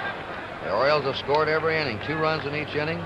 The Reds jumped off with 3 runs in the first, but they have been overtaken.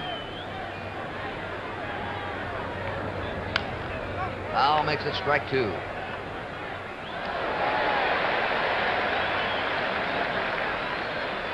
Paul Blair will be up next.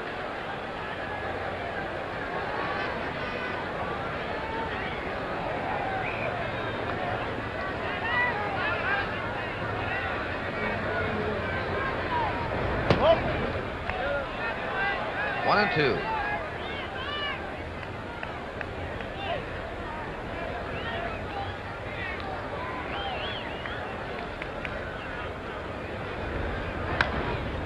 Foul back again.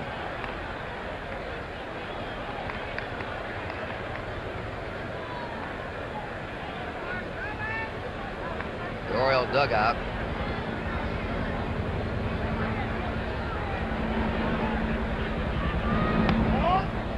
Two and 2. Nobody on, nobody out.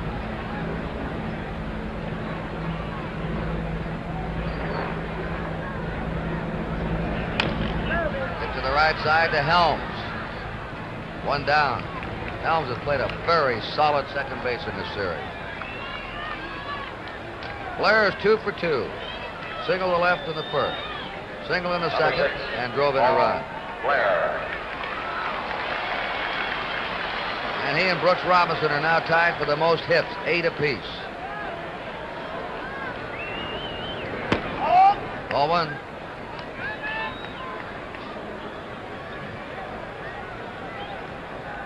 The Orioles are leading the Reds 6-3 in the last of the 4th. Changeup is over. 1-1. Frank Robinson will be up next.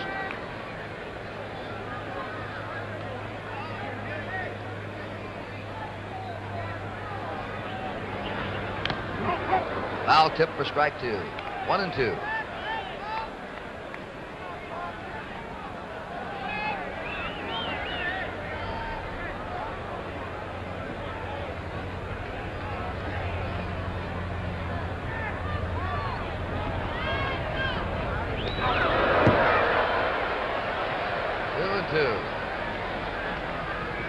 The record for most hits in a 5-game series is 9. held by 6 players. The last to do it was Bobby Richardson in the 1961 series. Blair and Brooks Robinson each have 8. 3 up, 3 down for the Orioles in the 4th at the end of 4 innings. Baltimore 6 and Cincinnati 3. Number 13, Dave Concepcion. Dave Concepcion is going to lead off and will have a pinch hitter for Wilcox. Angel Bravo will be up next. Then to Bobby Tolan at the top of the order. Foul ball out of play. Mike Cuellar gave up 4 hits in the first inning and 3 runs. That's Bravo.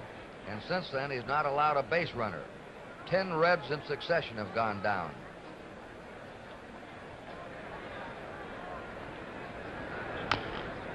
Chop foul. Strike 2.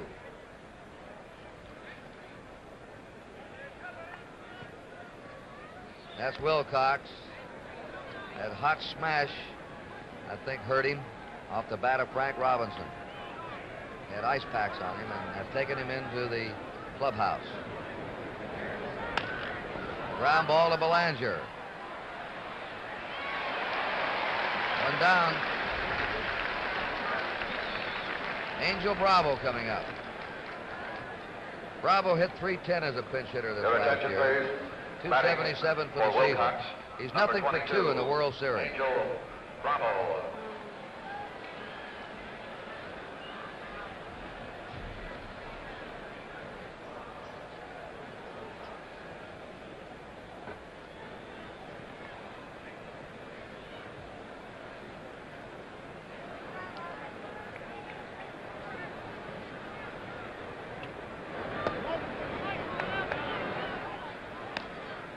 Ball 1 to him.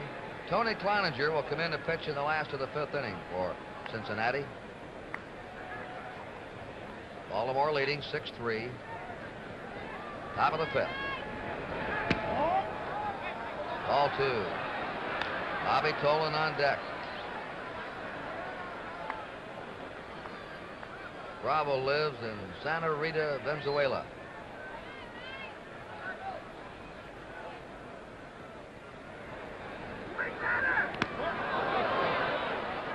Three and nothing. 69, he led the Pacific Coast League in batting.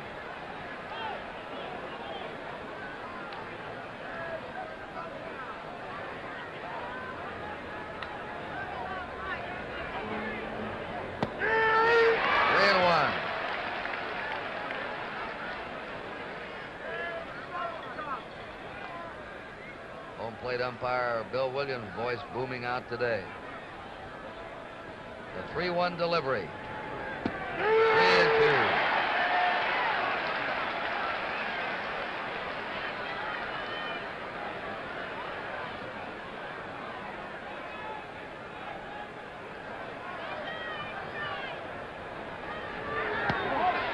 There's a first base runner for the Reds since the 1st inning. And the top of their order is coming up. Bobby Tolan has struck out and grounded out.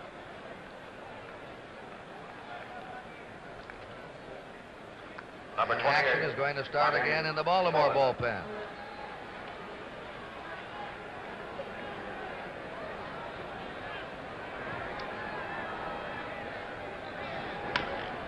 Foul ball. Tom Phoebus warming up.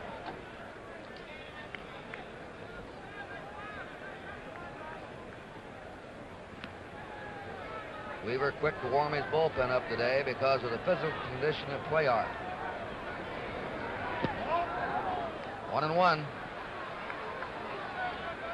He's been complaining of a stiff hip and a stiff pitching arm.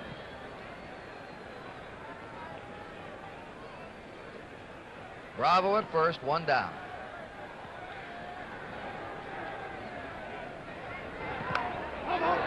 Tried to get out of the way of that inside pitch. Fouls it off. 1-2.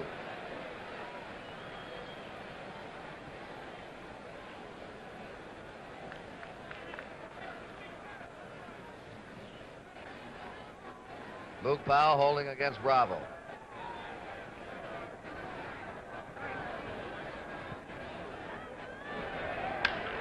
Fly ball to left field.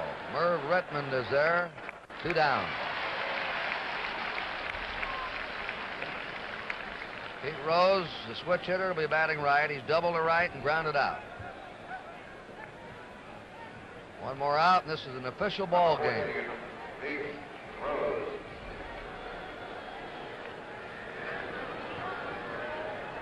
Unless the Reds would come up with some runs.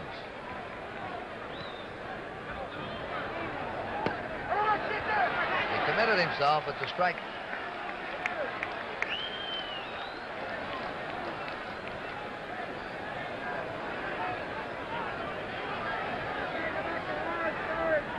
Sport Magazine gives a car, you know, to the outstanding player, a Dodge Charger. Robinson's. Look at that swing. Brooks Robinson,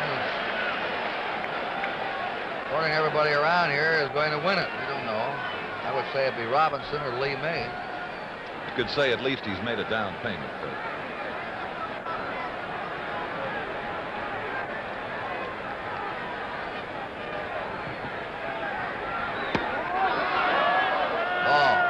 Cuellar's last 2 pitches have been the hardest he's thrown. 1 ball, 2 strikes to Rose, 2 down. Angel Bravo at first base.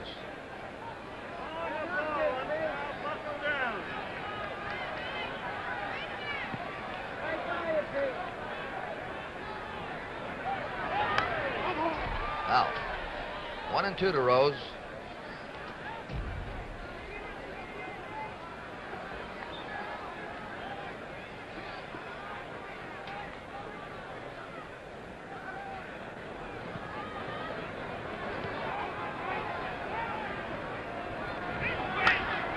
The drive hit to deep right. Robinson backing up. And we now have an official ball game here in Game 5 of the World Series.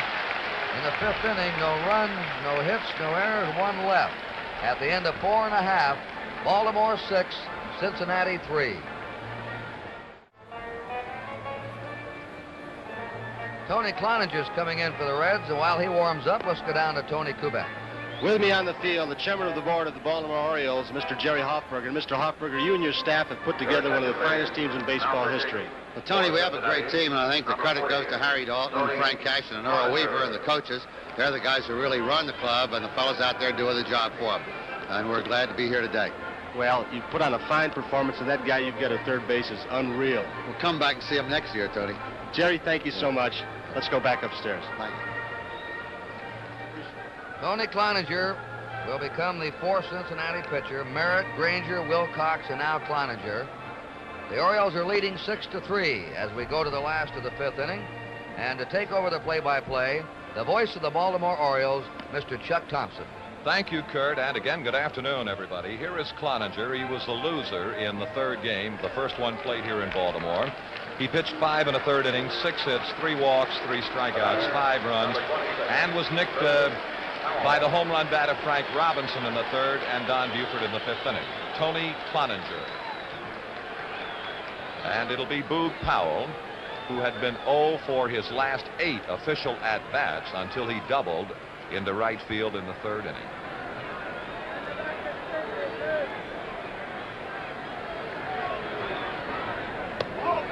Ball 1. 30-year-old Tony Cloninger, and if he looks big and strong, he is exactly that. 6 feet, 215 pounds, from Lincoln County, North Carolina. Tony Perez, waiting for the pop-up. 1 gone.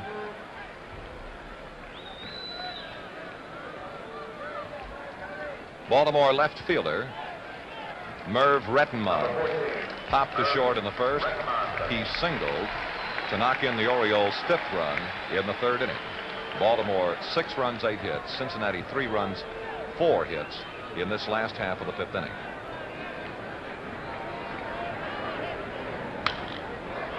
Let's see if it's playable. It is going to be out of play.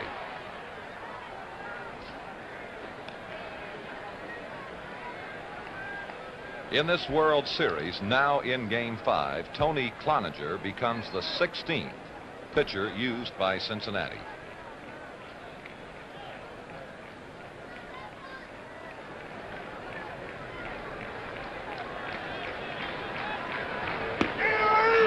Good breaking ball to Rettenmund. Though I have watched American League Baseball for a few years, I must admire the plate technique of the National League's Billy Williams, the ball and strike umpire this afternoon. Fine work.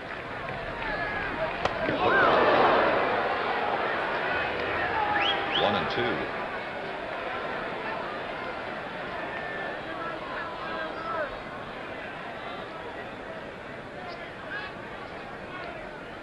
And Rettenmund pauses to reflect a moment. 1-2. Out of play.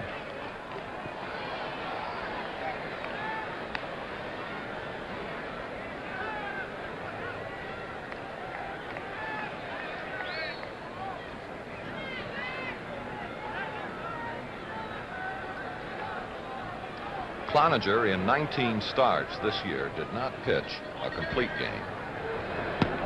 2-2.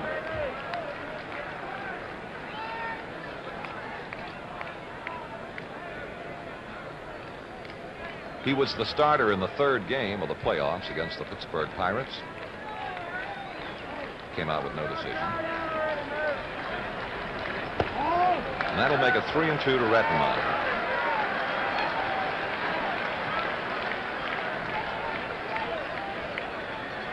As has been said, control has been one of Cloninger's problems. He averaged 4.7 walks per 9 innings this year. 3-2 to Rettenmund. Out of play. And his National League average shows about 4 walks a game, or 4 per 9 innings.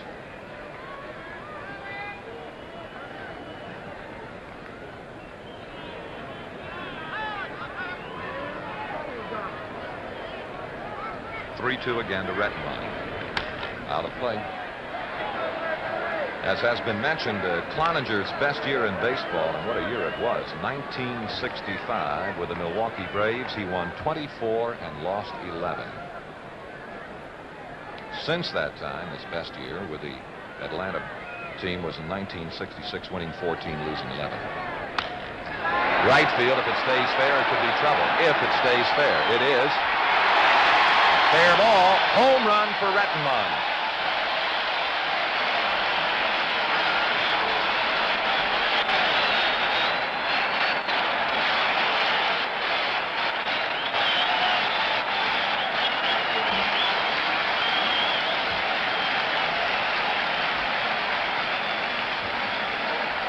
Rettenmund with power to the opposite field.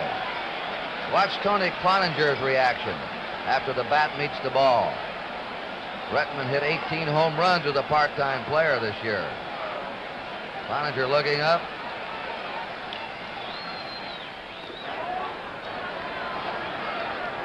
Brooks Robinson, ball 1. Brooks 0 for 2 this afternoon. Fly to left, grounded to second base. 1 out, Baltimore 7, Cincinnati 3. Out of play. 1 ball, 1 strike.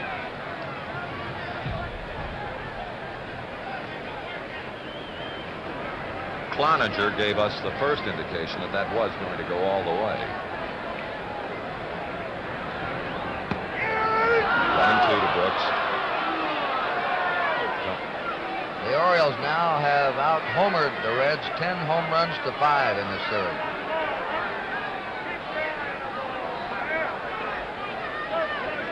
One and 2 the count to Brooks Robinson. 1 out. Well, let's see if the shortstop can get back on it or the center fielder in. No one. And Brooks Robinson fell rounding first base. He is apparently all right, perhaps a little embarrassed. But that now is the 9th hit in the 1970 World Series for Brooks Robinson, tying a record that Kurt Gowdy mentioned earlier.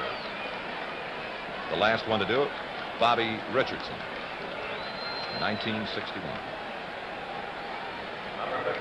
The second hit off Cloninger and the 10th Baltimore hit in Game 5. Dave Johnson has walked and has singled to knock in the Baltimore run. 1 out. Brooks at first.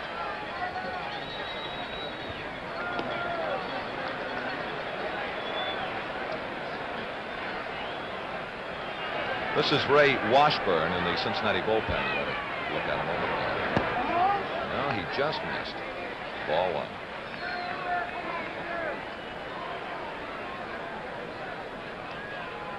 1. If you had been in Baltimore with us early this morning, you could not possibly have believed that the Orioles and the Reds could play a couple of innings, let alone get to the bottom of the 5th. Fair ball. In the left field corner, you're watching McRae. Brooks is to third, and they hold him there. And to second base, Dave Johnson, his second, a 2-base hit of the series.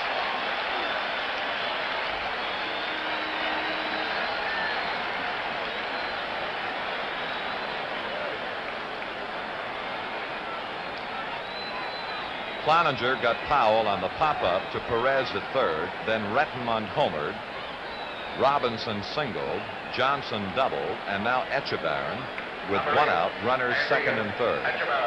Outside of Clay Carroll, the Orioles have treated the bullpen of the Reds very roughly.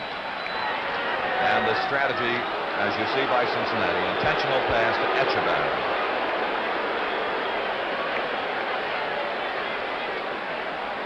And I don't think in the years I've watched baseball I have ever seen an intentional pass given without the fans booing. And yet is a very important part of the strategy of baseball and a part of the game that has to be recognized and has to be used. Bases are loaded and Cuellar is the batter. I think he's remembering McNally. He might also be remembering a swing he made in Minnesota that a 29-mile-an-hour wind blew back fair for a grand slam home run in the Oriole-Minnesota playoff series. Cuellar has lined to the right fielder Rose and has struck out. The infield is in double play depth with 1 out, bases loaded. Ball 1.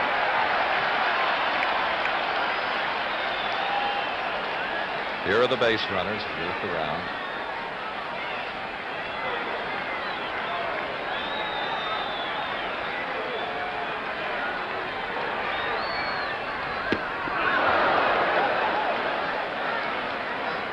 One and 1 to Cuellar.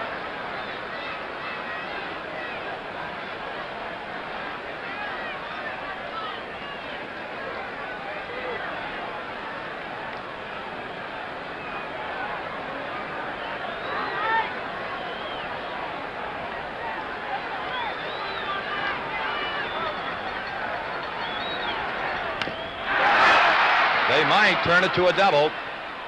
Nope, they couldn't get Cuellar.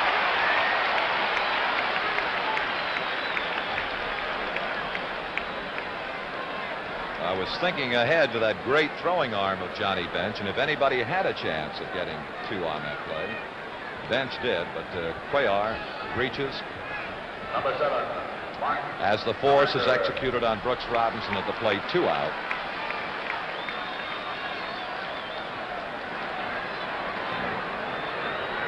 Bases remain loaded and Mark Belanger. Watching Pete Rose calling for it. Final out of the inning. But at the end of 5 innings, the score is now Baltimore 7 and Cincinnati 3.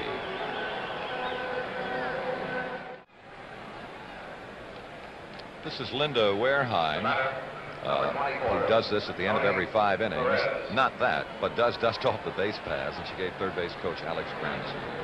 Here is Tony Perez, 0 for 2 with a fly to left and a line drive to left. And you've seen again the defensive artistry of Baltimore shortstop Belanger, and again the Reds hit it right at somebody. Belanger, a former basketball star at Pittsfield, Massachusetts, is tall. Look at the reach he has, and he can go to his right or left. Tough to get that ball through that left side of the Baltimore infield. Here is Johnny Bench. Single to knock in the Reds' first run. Let's see whether Dave Johnson, he will. Second baseman Johnson making the play. 2 down, top of the 6th.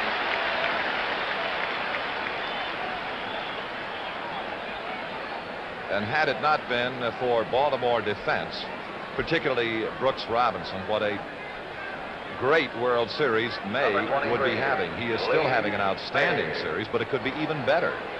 That was his seasonal average, 253, 34 home runs.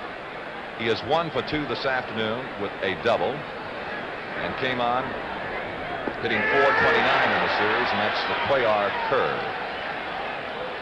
He now has 7 hits in 16 trips as May, with 8 runs batted in, 2 home runs and 2 doubles, 1 and 1.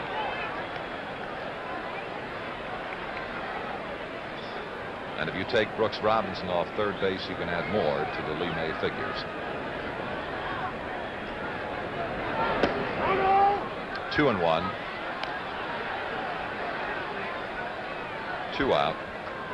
Nobody out. Cuellar retired 11 in a row following McRae's double in the first inning.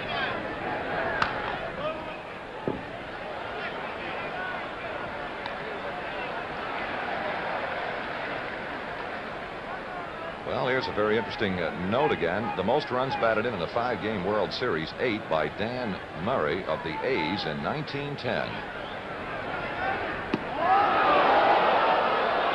3-2 to May. And if the series ends today, Lee May will tie the record, or he could break that record. He has now 8 runs batted in. And we are in the 5th game. Watch Paul Blair. And it apparently is quite playable for the final out. So at the middle of the 6th inning, the score is Baltimore 7 and Cincinnati 3. In the Baltimore half of the 6th inning, Paul Blair, who singled in the first, singled in the second, and struck out in the fourth, will face Cloninger. The batter, number 6, Paul Blair. I think it can be said without fear of contradiction, there is not a better center fielder in the American League than Paul Blair. Kurt? Sparky Anderson compares him to Willie Mays, how shallow he plays. Well, that's putting Paul Blair in outstanding company. That makes it 1 and 1, and you saw Frank Robinson, the on-deck hitter.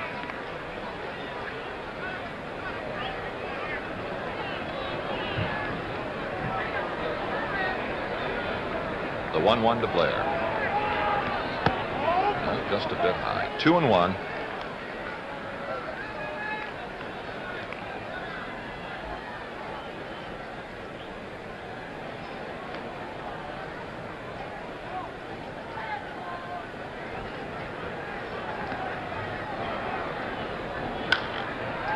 Out of play.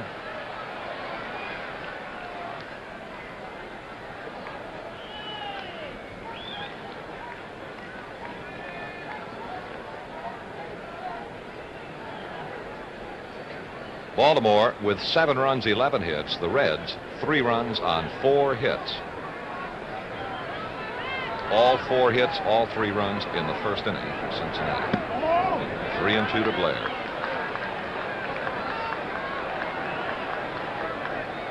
Starter Cuellar has had streaks where he retired 11 in a row and is currently working on a streak of retiring 5 Reds in a row. 3-2, Cloninger to Blair.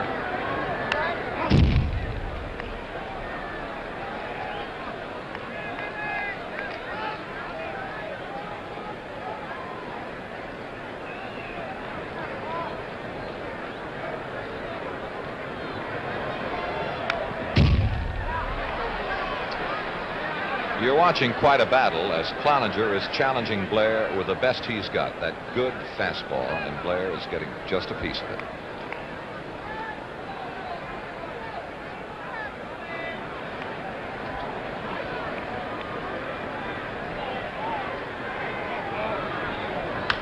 Out of play again.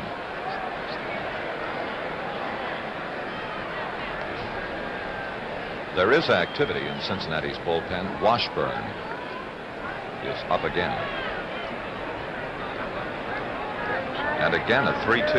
Cloninger to Blair. There's Washburn. Breaking ball just missed, and Bench giving the well-known look to Billy Williams. Cloninger's second walk. The first one was an intentional pass to Etchebarren in the 5th inning. And the batter is Frank Robinson.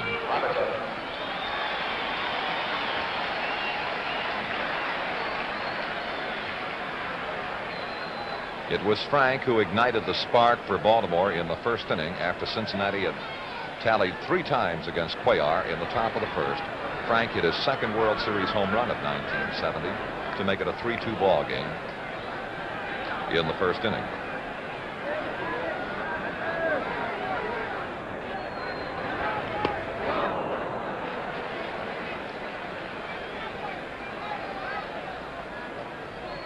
May holding with Blair. And Powell, the on-deck hitter. So Cloninger is working his way through the heavy end of the Baltimore batting order here in the bottom of the 6th.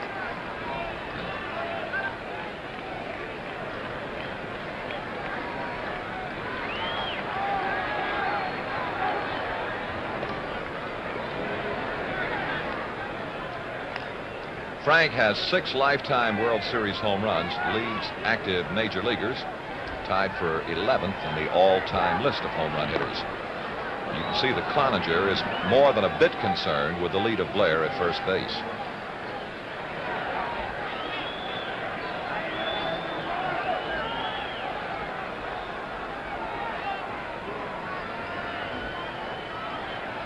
One strike pitch to Frank. 1-1. Blair held. He's not going anywhere. The fellow that we've been watching on the pregame show during the World Series, no longer active as a player, Mickey Mantle, has the most World Series homers. He had 18. A ball and a strike to Frank Robinson.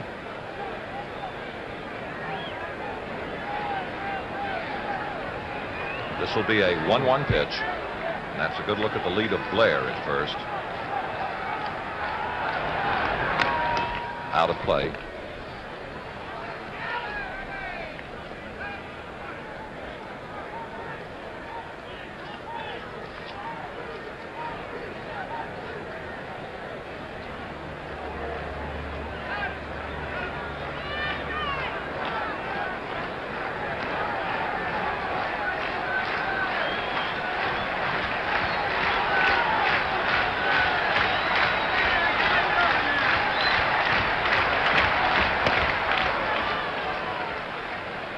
One gone as Frank Robinson is out on strikes. The batter, Boog Powell. 1 for 3 this afternoon. Number 26, Boog Powell. And 4 hits and 15 trips in the series for Boog.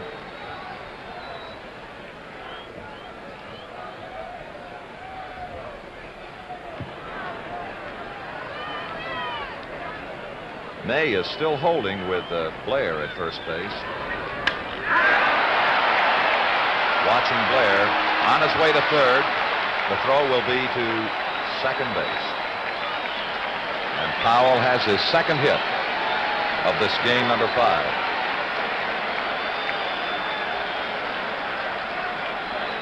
Only in the 4th inning this afternoon have the Orioles been kept off the bases, as they were 3 up and 3 down in the 4th. Merv Rettenmund, 2 for 3 this afternoon, including a solo home run, last time at that, in the 5th inning. 1 out.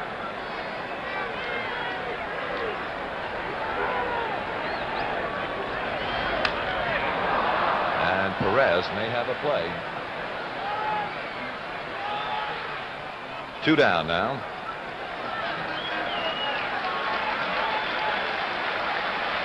With 9 hits in a 5-game World Series, here is Brooks Robinson. Number 5, Brooks Robinson. And he's only hitting .474 in this World Series.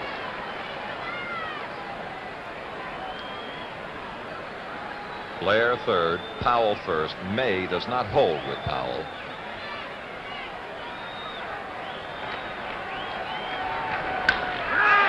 Good play by Perez, the short route for the force on Powell at second and the final out. At the end of the 6th inning, the score is Baltimore 7 and Cincinnati 3.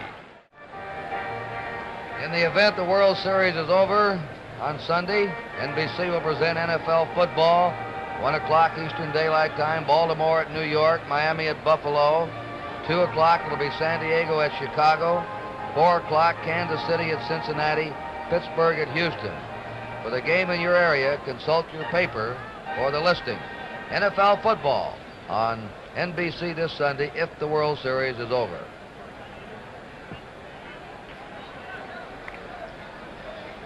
For the Cincinnati Reds, top of the 7th inning, it'll be McCray to lead off. Hal doubled in the 1st inning to knock in 2 of Cincinnati's 3 runs.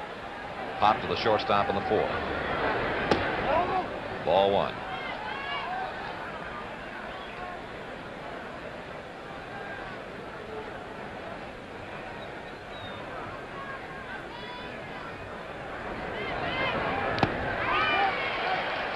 We pause briefly for station identification. This is the NBC television network.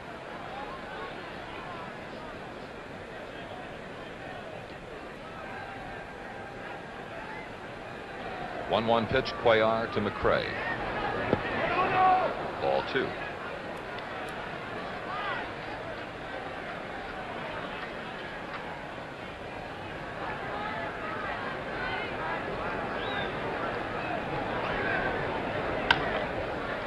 Well, if it stays in play, Echebarren will handle it.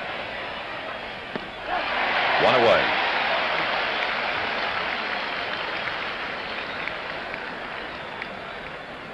Cuellar's best pitch right now is his fastball, and he's got a good one, and he's relying on it. Shaky start in the 1st inning, 3 runs and 4 hits. But evidently loosened up. He has not allowed a hit since the 1st inning. And now has retired 6 in a row following the walk to Bravo in the 5th inning. The batter, Tommy Helms. Breaking ball in. Tommy is 0 for 2 this afternoon with a bounce out to short and a pop to the first baseman.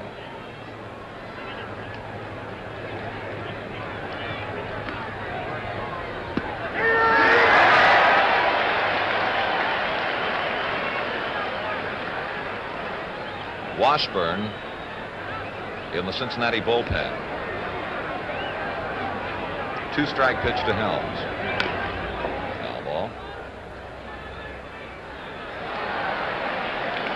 It's Concepcion, on deck hitter.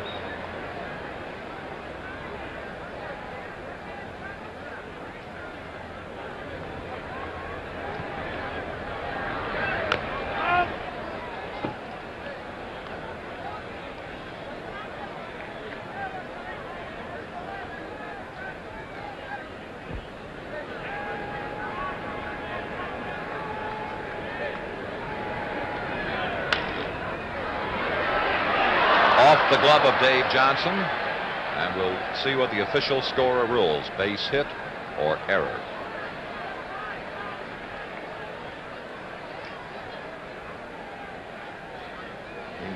Base hit. And the first for Cincinnati since McCray's double in the 1st inning.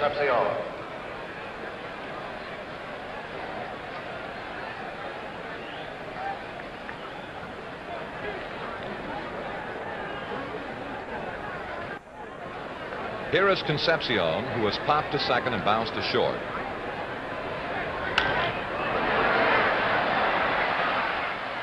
And he singles to right field. Down to second goes Helms, who had, of course, to hold. And now with 1 out, the Reds have put together back-to-back base hits, and we'll see who the pinch swinger could be for Cincinnati. Kurt? Frank Robinson gave it the old decoy that time, trying to make Helms believe that he was going to catch that ball, and nearly forced him at second. Your attention, please. Batting for Punisher, number 25, Bernie Carbo is has been announced now as the pinch hitter for Tony Cloninger. Dick Hall is throwing in the Oriole bullpen. This will be Bernie Carbo. Bernie is now in his 4th World Series game. He has been to the plate 7 times without a base hit. He hit .310 over the year with 21 home runs. Fine-looking first-year man for Cincinnati. Well, the Reds have got something going with 1 out. Helms at second, Concepcion at first, and pinch hitter Carbo at the plate.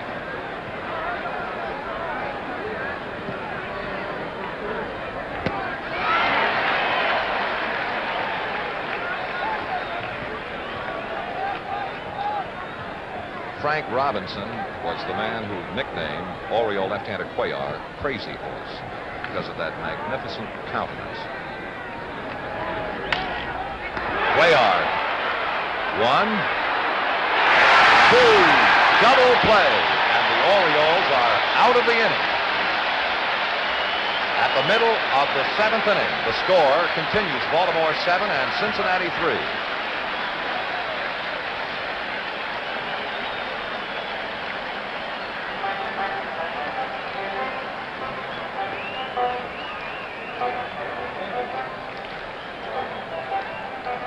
And so at the middle of the 7th inning, the score is Baltimore 7 and Cincinnati 3.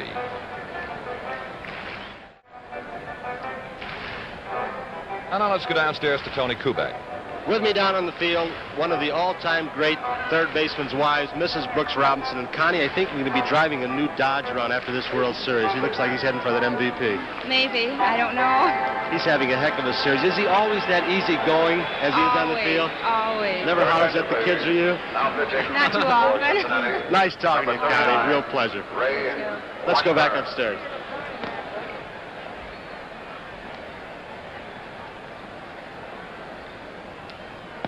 On the screen, Ray Washburn, and he was 4-4 on the year, and the ERA 6.95, and this is his first appearance in the 1970 World Series. And in the last half of the 7th inning, he will face Dave Johnson, Andy Etchebarren, and Mike Cuellar. And Cincinnati now has used 17 pitchers in the 5 games. Johnson walked, singled, and doubled. He now has 4 hits. He also has a run batted in this afternoon.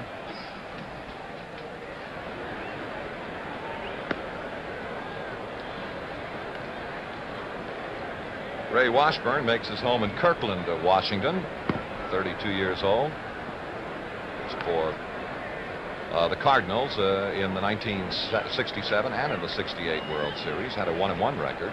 Got into 4 games all told in those 2 series. Dave Johnson.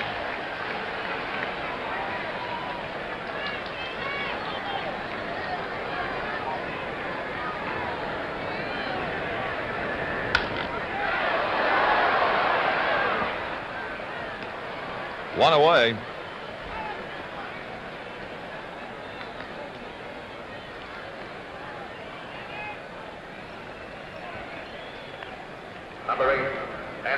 Here is Andy Etchebarren, singled in the 2nd inning, scored Baltimore's 4th run, fly to right, and was given an intentional pass in the 5th inning. Ball 1.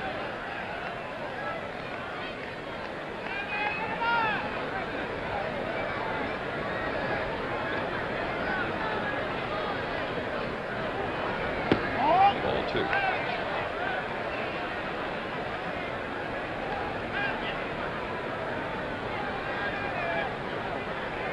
Ray Washburn. 2-0 to Etchebarren.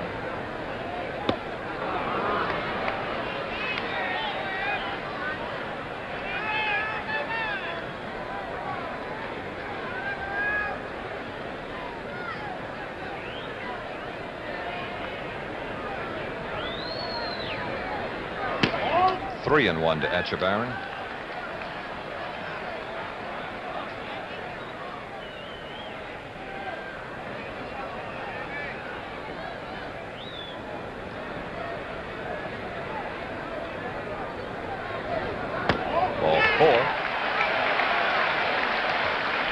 A one-out walk to Echebarren brings out Mike Cuellar, and he should get a fine ovation from the Baltimore hands here at Memorial Stadium. And also, Chuck, he's the only man in the lineup who hasn't had a base hit yet. He'll be trying to get one.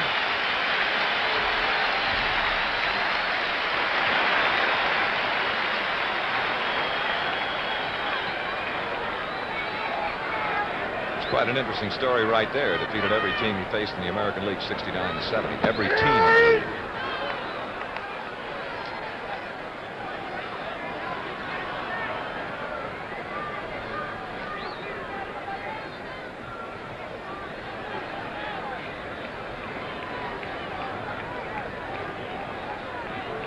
One strike to Cuellar.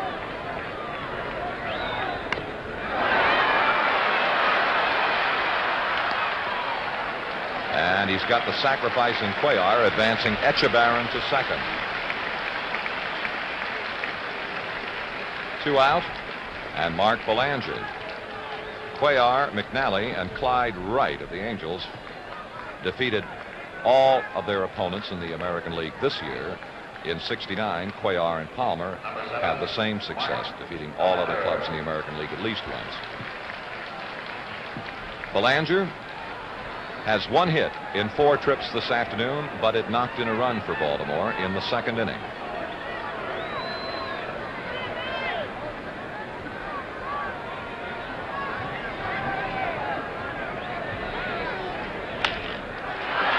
Tommy Helms got it to first in time to get Belanger, and that'll be the Oriole half of the 7th inning. So at the end of the 7th inning, the score is Baltimore 7 and Cincinnati 3.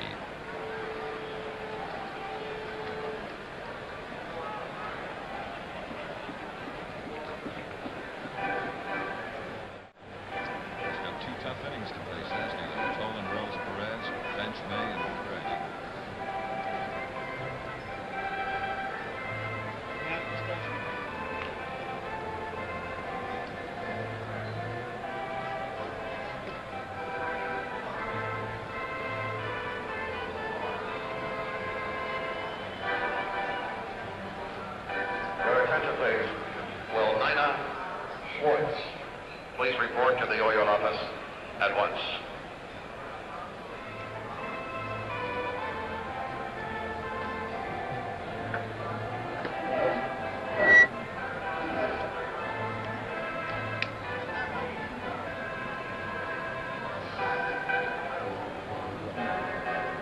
It looks like David. Let me check. I think it's David. 3 seconds. 2 later. We pause now for station identification.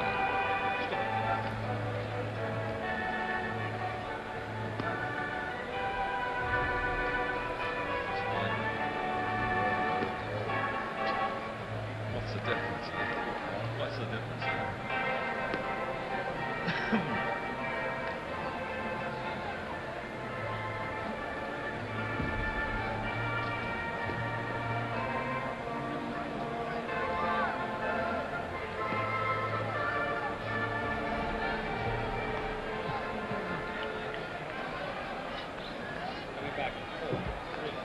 The batter, number 28, Bobby Tolan. The top of the 8th inning, game number 5, the 1970 series, brings the Cincinnati Redlegs leadoff hitter, Bobby Tolan, then Pete Rose, and then Tony Perez against Mike Cuellar.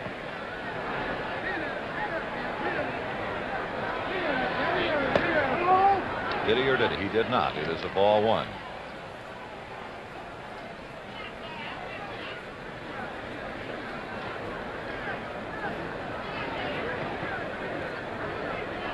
Ball 2.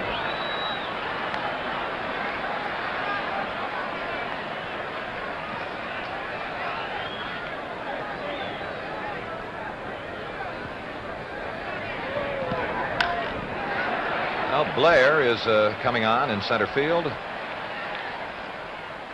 for the first out on the top of the 8th.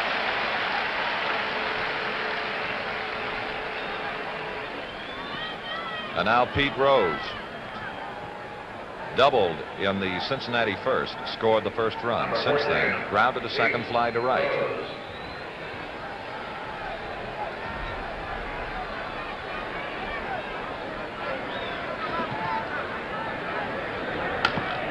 Belanger at shortstop.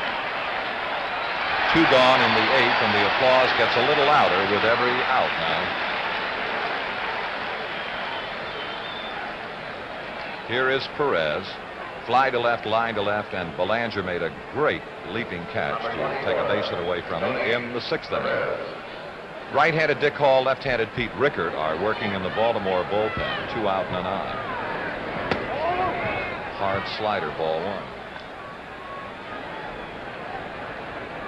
And I believe by crowd reaction that we're getting a slight drizzle here at the stadium now.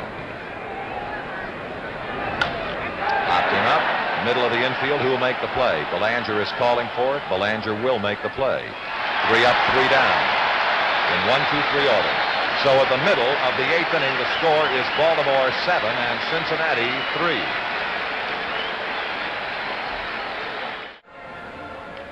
Baltimore in the bottom of the 8th inning. Paul Blair, Frank Robinson, Boog Powell against Washburn. And apparently there is a slight drizzle beginning to fall at Memorial Stadium as we go to the last half of the 8th inning. And the Orioles have to consider themselves extremely fortunate that with the weather confronting them in Baltimore this morning and up until noon today, that they were able to get along as far as they had in Game 5 without a deluge. Thunderstorms were predicted, intermittent rain, and this is the first drizzle that we have had since the early moments of the game. Blair. Strike 1. Blair has had 2 hits and 3 trips.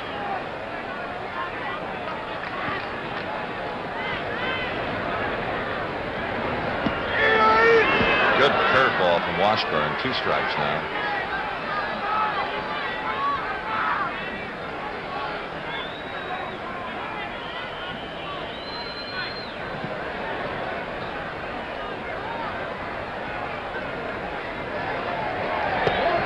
One and 2.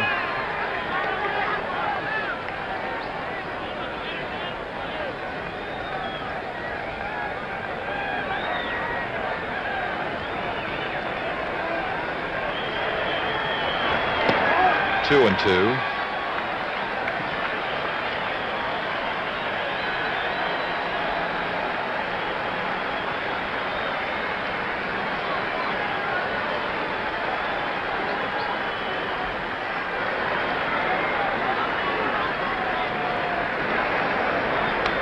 Out of play.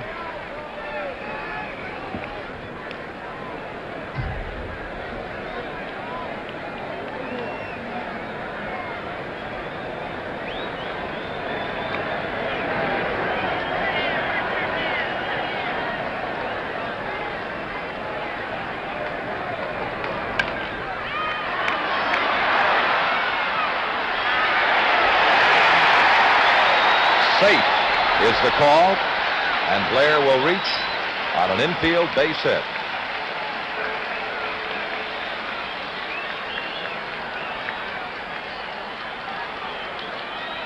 This is quite an effort here by Concepcion. A throw with something on it, just missing Blair at first. But Blair has come up with his 3rd hit today, and now, like Brooks Robinson, he has 9 hits in a 5-game World Series if this one ends today. Frank Robinson homered in the 1st inning with a man aboard. Since then, has fly to center, hit a shot off the pitcher, and was thrown out by 3rd baseman Perez in the 4th inning and struck out in the 6th. Ball 1. Ball 2. At the plate low.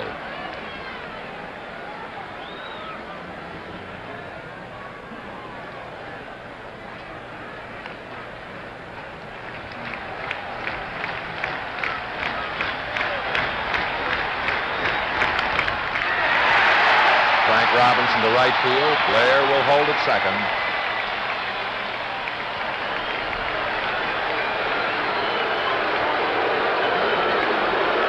And it's Boog. Baltimore's first baseman, who is 2 for 4, 5 hits in the series. He doubled in Baltimore's third, singled in the sixth.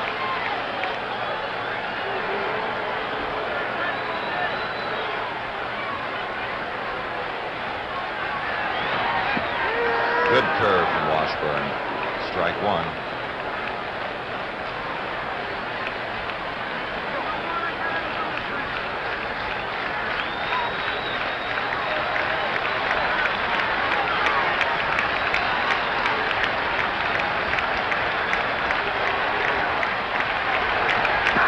Ball one. Clay Carroll is throwing in the Cincinnati bullpen. Here he is. By far the most effective of Cincinnati's relief pitchers in the series. 1-1 the count to Powell. Blair second, Frank Robinson the first.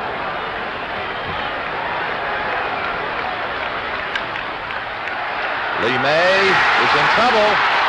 Blair is coming home. Alert base running on the part of Paul Blair.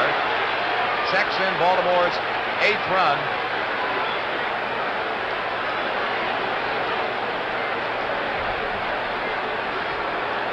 Here's the replay. This ball hit hard, backs May up, and then handcuffs him. He loses his underfooting. Slips and falls down. As Tommy Helms picking the ball up, throwing the pitcher, and Blair scored on the play. The pitcher with his back to the plate. Here's Blair, who was on second, and he just rounded third and kept coming when he saw Washburn with his back to him at first. And Baltimore leads 8-3, 1 out. Frank Robinson at second base. Rettenmund on a 2-for-4 afternoon against Washburn. The out at first on Powell, first baseman, the second baseman for the pitcher covering. Out of play. Kurt. By the way, Powell gets an RBI. Correct. He was out 3-4 to 1, but Blair scored on the play, so give Powell a run batted in. 1 strike to Rettenmund. 1 out. Ball one.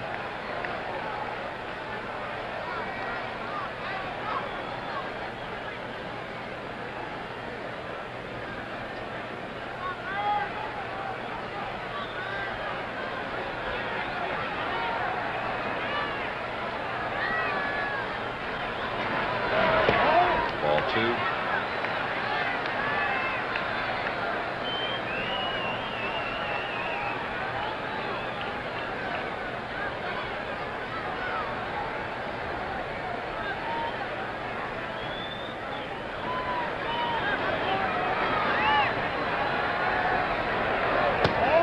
Three and one now to Merv Rettenmund.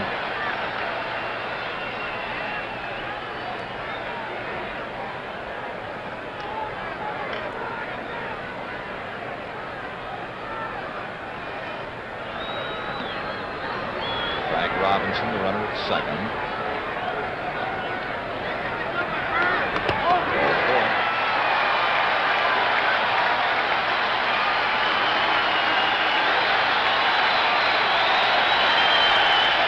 A standing ovation for Brooks Robinson. Standing ovation for Brooks Robinson.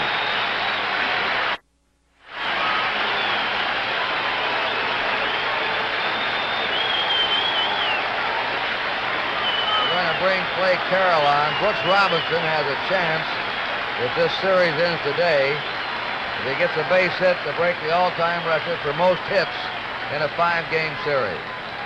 He and Blair each have 9. So while we wait for the pitching change, there's a break in the action here at Baltimore with a score of the Baltimore Orioles 8 and the Cincinnati Reds 3.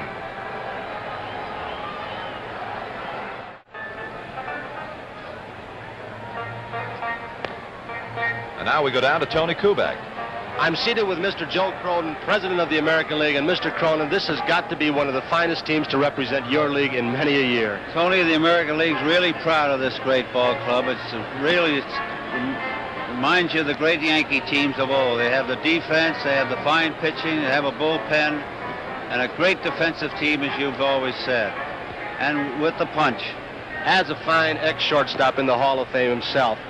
What about Belanger? He's kind of unsung on this team. Isn't Belanger a fine fielder? He's sure-fisted, got a great arm, good on relays, and I think that jump and catch that he made of that line drive off Perez, incidentally, Perez hit the ball good both times, that one to Belanger and the one to left field, and Belanger made a great play. He's a great player.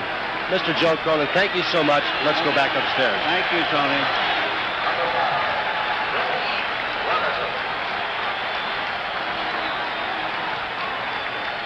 Here is Brooks Robinson, 1 out, Baltimore runners. Retmund at first, Frank Robinson at second in time.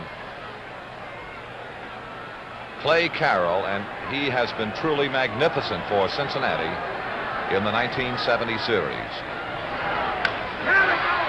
Now let's see if it's in or out of play. Giving it a look is McRae, and it is out of play. And a fine catch by that spectator. Clay Carroll, for the Reds in 1970, is now in his 4th game of the 5-game series to date. He has won a game without a defeat yesterday's, pitching 8 1/3 innings, allowing only 4 hits, walking 2, and striking out 9. 1 strike to Brooks. Good fastball from Carroll, 2 strikes. Looking ahead to the Cincinnati 9th, bench, May, McRae are the 2 batters against Cuellar. Out of play.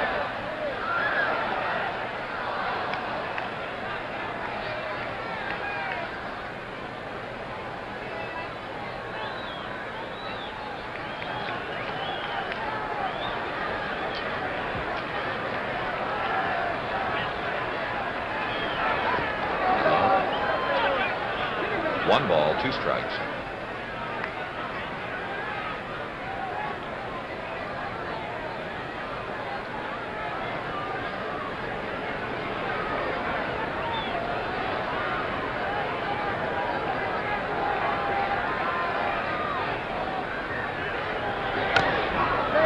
Out holding 1 and 2.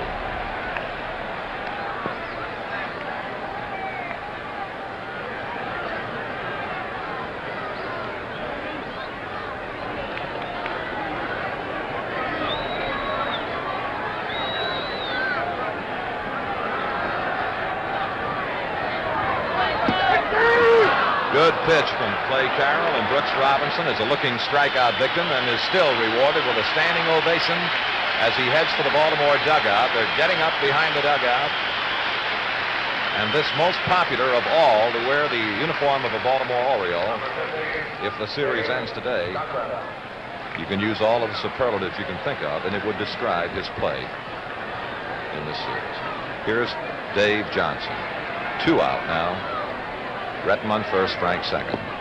Ball 1 to Dave. Dave with a 2 for 3 afternoon, a single and a double.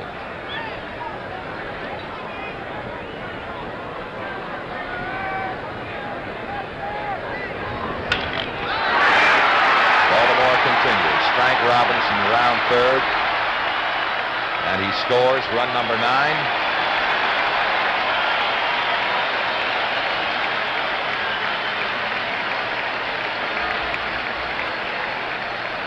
Kurt?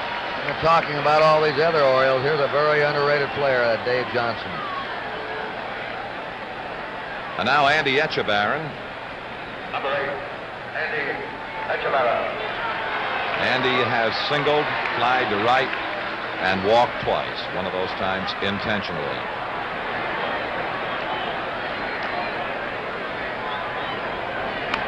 Out of play.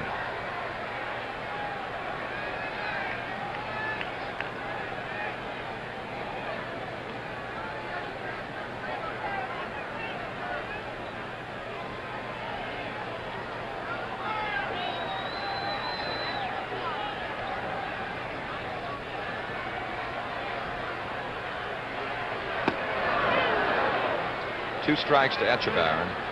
Runs 8 and 9 are charged to Washburn.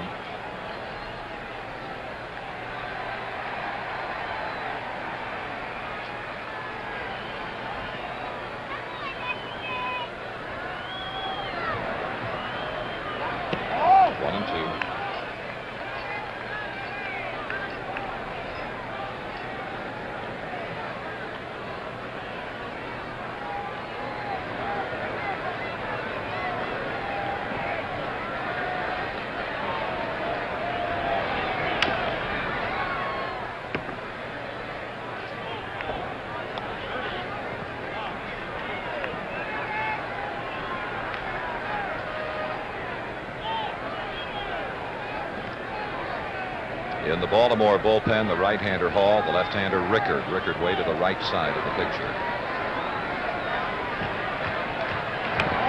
2-2. It gets beyond the catcher, and they're just going to hold where they are.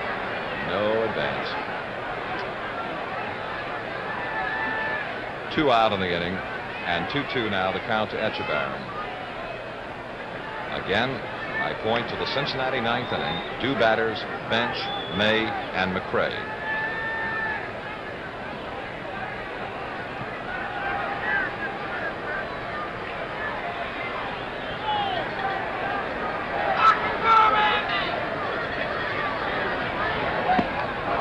No, that's 3-2 now.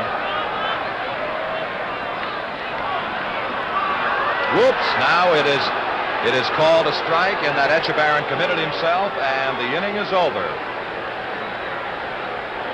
So at the middle, a check that at the end of the 8th inning, the score is Baltimore 9 and Cincinnati 3.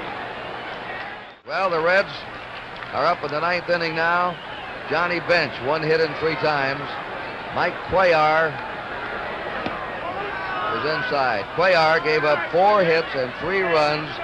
The Reds jumped out to a 3-0 lead in the 1st inning, but Cuellar has shut them out since. Foul ball, 1-1. And as Earl Weaver remarked before the game, I may let him stay in there longer than I normally would another pitcher. Sometimes he gets roughed up in the 1st inning or 2, but he needs to loosen up. And he started loosening up in the 2nd inning. Strike. 1 ball, 2 strikes. Cuellar finished the season strong like he did last year. He's had 2 great finishes in a row. Slow curve, high. They smell the blood here in Baltimore. The crowd roaring now in every pitch. Cuellar, since July 1st, has won 16 out of 19 games. That's a... Oh! Robinson does it again! Brooks Robinson making another phenomenal play at third.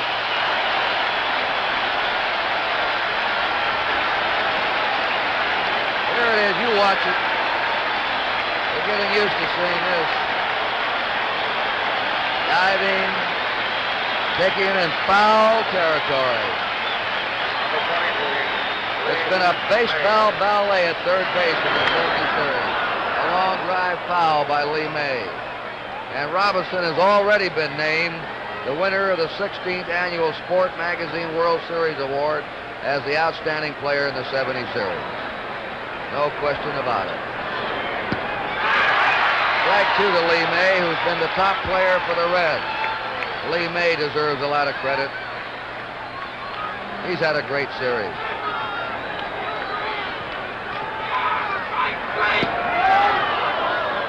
One ball, 2 strikes.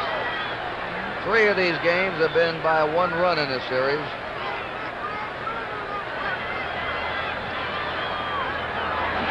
Checking out. The Orioles are 1 out away from the World Championship. And I don't believe there's much doubt that Brooks Robinson has been the difference. Mrs. Cuellar in the white dress, and she has the movie camera in her hand. Her husband's made a comeback today, as he did the last 2 years, getting off the slow starts and then gathering steam as the season went along. Attention, please. Batting for McRae. Only 2 singles off him since the 1st inning. Corrales. Pat Corrales, the catcher, now coming up to bat. Alan Rothman, our statistician in this World Series, and Huey McDermott, our stage manager. We get the last out, stand by. We'll switch you to the Baltimore locker room. Hit down to Robinson. It's fitting he makes the final out. Brooks Robinson throws him out. Baltimore is the world champ.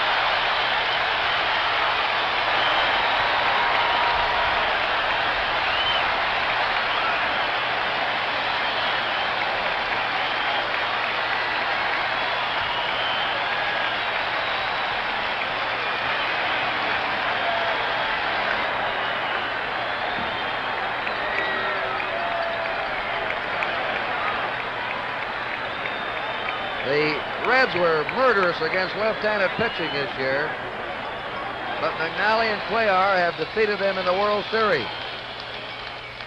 This is the clubhouse. The players are coming in. Paul Blair had 9 hits in the series. He led the series in hitting with an average of .474. There's Brooks Robinson. That's Cuellar. Andy Echeverria, the catcher. Mark Belanger. What a World Series this Baltimore infield had, making one great play after another. The Orioles have somewhat of a dynasty going now. They have won 3 of the last 5 American League pennants. Their second World Championship in the last 5 years. And Cuellar all the way, of course, in this game is the winner. The losing pitcher, the starter, Jim Merritt, plagued by a bad elbow. Baltimore had good pitching in the series, excellent hitting. They set a record for most home runs by a team in a 5-game series. The old record was 7 by the Yankees in '61. The Orioles hit 10 home runs in this series. They had great fielding. They had the balance that they had all year, hitting, pitching, and defense. And now let's go down to the World Champions Clubhouse. Well, we're in the clubhouse of the world champion Baltimore Orioles, and the first of business will be Commissioner Bowie Kuhn presenting the championship trophy to the most deserving manager in baseball, Earl Weaver. Commissioner. Earl, on behalf of all baseball, I want to present this championship award to you, for you and for all the Orioles. We knew you were a great baseball team. We knew it last year. You've proven yourself real world champions. We're all proud of you. Your trophy. Thank you very much, Commissioner. It's a tribute to all the ball players and all the things they've done the last 2 years. And we wanted it so bad last year. I'm just glad we got it this year. Thank you very much, Earl. And right beside you is Mr. Gerald C. Hofberger. Jerry, how do you feel about this trophy? Well, I feel fine, but if Earl doesn't stop shaking, the whole building's going to fall down. There's Harry Dalton and Frank Cashin, and I think they deserve a lot of congratulations, too. Earl, let's see if we can't get Harry Dalton and Frank Cashin in here for the benefit of our NBC cameraman. Would you come over, please, Frank? I'm sure that's and Harry Dalton. Earl, stay here. Will you please with Harry?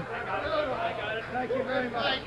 Ladies and gentlemen, here's the Executive Vice President of the Baltimore Orioles, Frank Cashin, with Earl Weaver, and General Manager Harry Dalton right over here. Harry, what do you have to say for us? Chuck, I can't say anything. We're just tremendously excited and thrilled and so very proud of everybody on this team. They've done an excellent job all year. And our Executive Vice President of Baltimore, Frank Cashin. Thank you, Chuck. I'm very happy for the ball club, which is an excellent one, and very happy for Jerry Hofberger, who's a great owner and really deserves it. What a difference a year makes. Yes, it is. Earl, can you say a few brief words about this past year? I was with you every game, and nobody said a word about what happened last year in the World Series. There wasn't any revenge at all. No, I don't think so. No, I just thought we had the best team starting out in spring training, and I said that we should win our division, definitely win our division, and whatever happened in a Minnesota series would happen because it's a short series.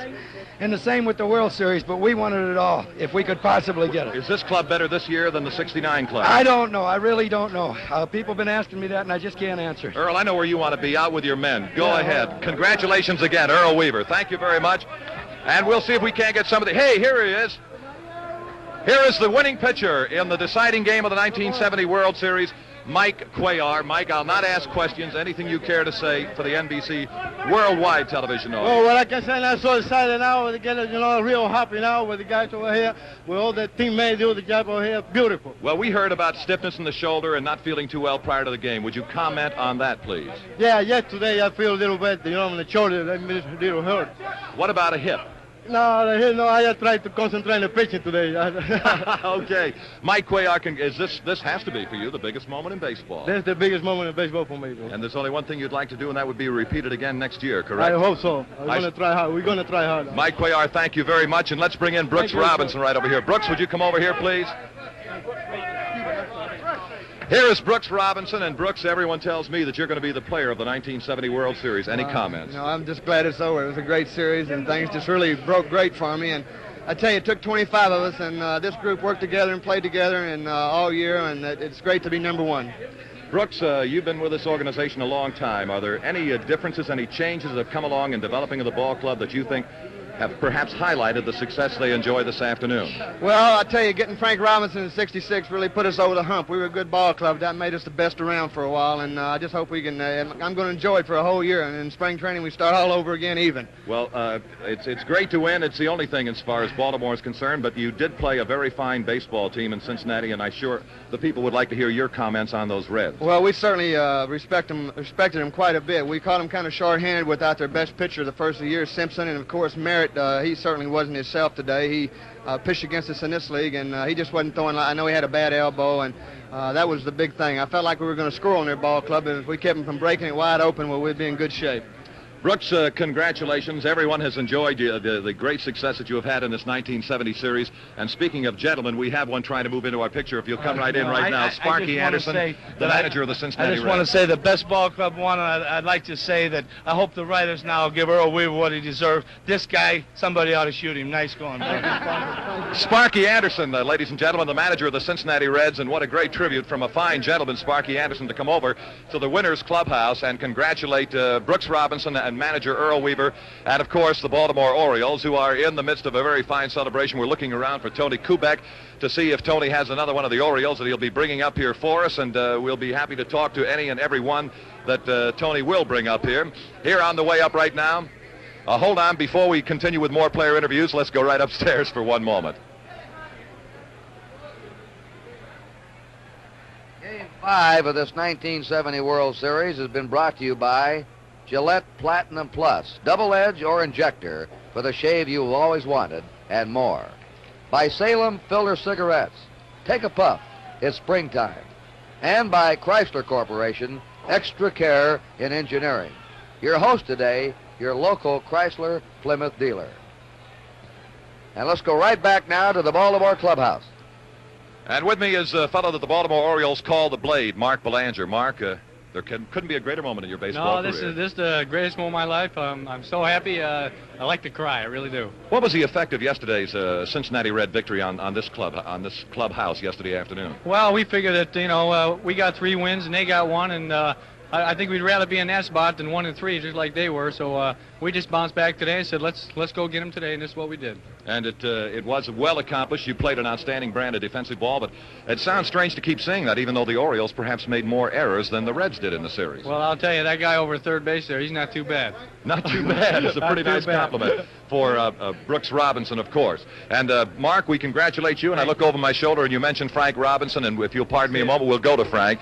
Frank, a moment ago, a teammate of yours, Brooks Robinson, paid you a very fine compliment. I asked that in the years he has been with the club, he has been with them for quite a few years, was there a single change that he thought perhaps keynoted the success he celebrates this afternoon? He said, when we got Frank Robinson in 1966. Well, that's a great compliment, Chuck, and coming from an individual like Brooks, it really makes me feel good.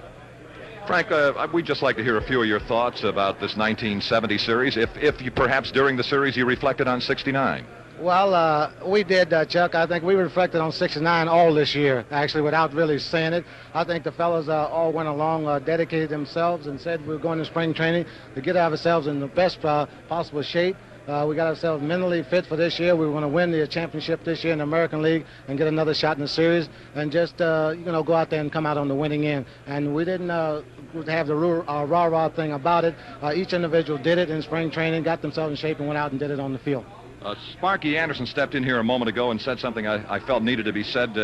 You can't say it too often. He wanted to pay Earl Weaver a great compliment for the manner in which he has handled the Baltimore Orioles, and I've heard you discuss this, and I would like to have you repeat it for our television audience. Well, Chuck, actually, Earl just doesn't get the credit he deserves. I'm not saying by the press or whatever. I just don't think people give him the credit he deserves. Earl has done a tremendous job with this ball club ever since he took it over in the middle of the 68 season. The thing about Earl is he gets the best out of 25 ball players. He's not afraid to use a 25th ball player to try to win a ball game. He doesn't mind making a move or being criticized for it if he feels like he's going to win a ball game. A lot of people ask us what kept our bench so sharp, and that's because Earl didn't mind playing that bench during the season, give them a few games to play so they could see some pitching and be sharp when he needed them. He didn't let them sit there and collect rust. One other question I think baseball fans are asking, if they're in my position, they want to know, is Frank Robinson playing or managing next year? With this feeling going right now, Chuck, I'm going to reflect on this feeling. I'm going to enjoy this right now. And I'll tell you the way I feel right now, I want to be one of the 25 guys like this next year, leave the headaches and the trouble to someone else. I feel like right now I'm going to be a player next year. This is tremendous. And Frank feels that there are a few more left for Frank, years left for Frank That's Robinson. right. And I'd like to say one thing, and this isn't trying to butter Brooks up, but this guy had a tremendous series, Chuck. So I don't think anybody could have dreamed of the series that he had going into this series. But if the people just remember, and this shows you what a great ball club we have, and there's no one individual's on this ball club. In the third inning, Brooks Robinson has the hottest series, but he went to right with a man on second, nobody out, and got the man over the third. And this just shows you what this ball club has done. No one is too big on this ball club, and I'd just like to take my hat off to Brooks. He's done a hell of a job, this series. This guy's always done it when the chips are down. He's able to come up with the big plays and drive in the big run. Frank Robinson, again, congratulations and thank you for your kind words. And we have Dave McNally coming into our picture right now. Thank you, Frank Robinson. Well, Dave, this is way back in February when the pitchers reported down to spring training. This is the afternoon that you were looking forward to, right? This is what we're shooting for, and I'm so happy we made it, I can't believe it. And two of Baltimore's left-handers, Cuellar and McNally, went the route and defeated a fine baseball team that has had great success against left-handed pitching.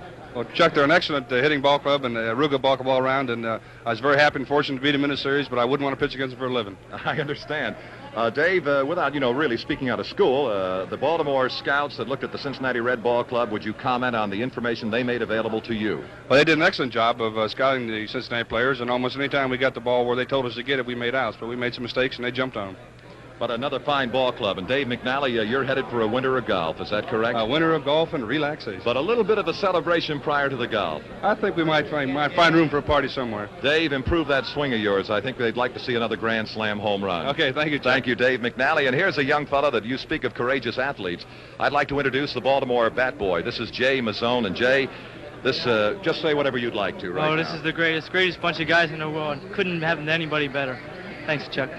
All right, Jay, and we congratulate you. This young man is just an outstanding example of what it takes to be successul in this way of life. Pitcher Jim Harden. And Jim, what about this feeling this afternoon? It's the greatest I've ever had. It's unbelievable, really. I didn't contribute in the series, but I was some kind of happy to be here. It's a nice kind of a habit to get into, Jim Harden, is it not? Every year. I'd like to bring in some of the boys who sometimes have been referred to as second-line players. There's no such thing. Manager Earl Weaver says there are 25. Chico Simone. Chico, you had the base hit out in Cincinnati. Thank you, Chuck, and that was a great thrill, but I think this one is bigger.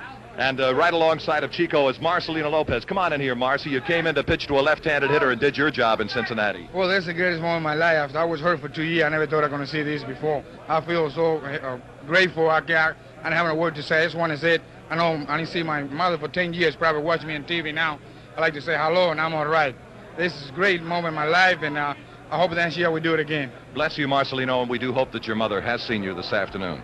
And let's bring in Kurt Moten over here, another one of the men who has been used by manager Earl Weaver. What about it, Kurt? What do you got to say this afternoon? Everybody said how wonderful it is to be world champs and so on and so forth, but I don't think words can really describe my feelings because I never expected to feel this way. I don't usually get excited, but this is just really great. I'm glad we're on top. Kurt Moten, congratulations and thank you very much. And Tony Kubek, would you come over here? Here is Pete Riggard. What do you say, Pete? How's it feel right Beautiful. now? Silly question. Beautiful. Of course. But any comment on the Cincinnati Red Ball Club? They're a good ball club, but I think their pitching isn't as good as ours. Their bench isn't as good as ours, and that's just a great ball club we throw out there at you. It is, and it has been day after day. Tony Kubek, I'd like to hear your comments in this series. No doubt about what Pete just says. That's a great ball club. This one happened to be a greater ball club for this series. They've got everything going for them all around. Guys like this in the bullpen, they're just great. What can you say? The Cincinnati ball club in the first half was a better ball club than in the second half and in the playoffs in the World Championship Series, because they were missing some key pitching. Simpson, of course, and Merritt was not at his best, along with some of the others. They're a great ball club, too, but they did it this time. And this Cincinnati ball club, I believe, is a kind of a club that probably could be in this World Series for a few years to come. How do you feel about that, Pete Rickard? Fine. We'll play them again next year if they want us.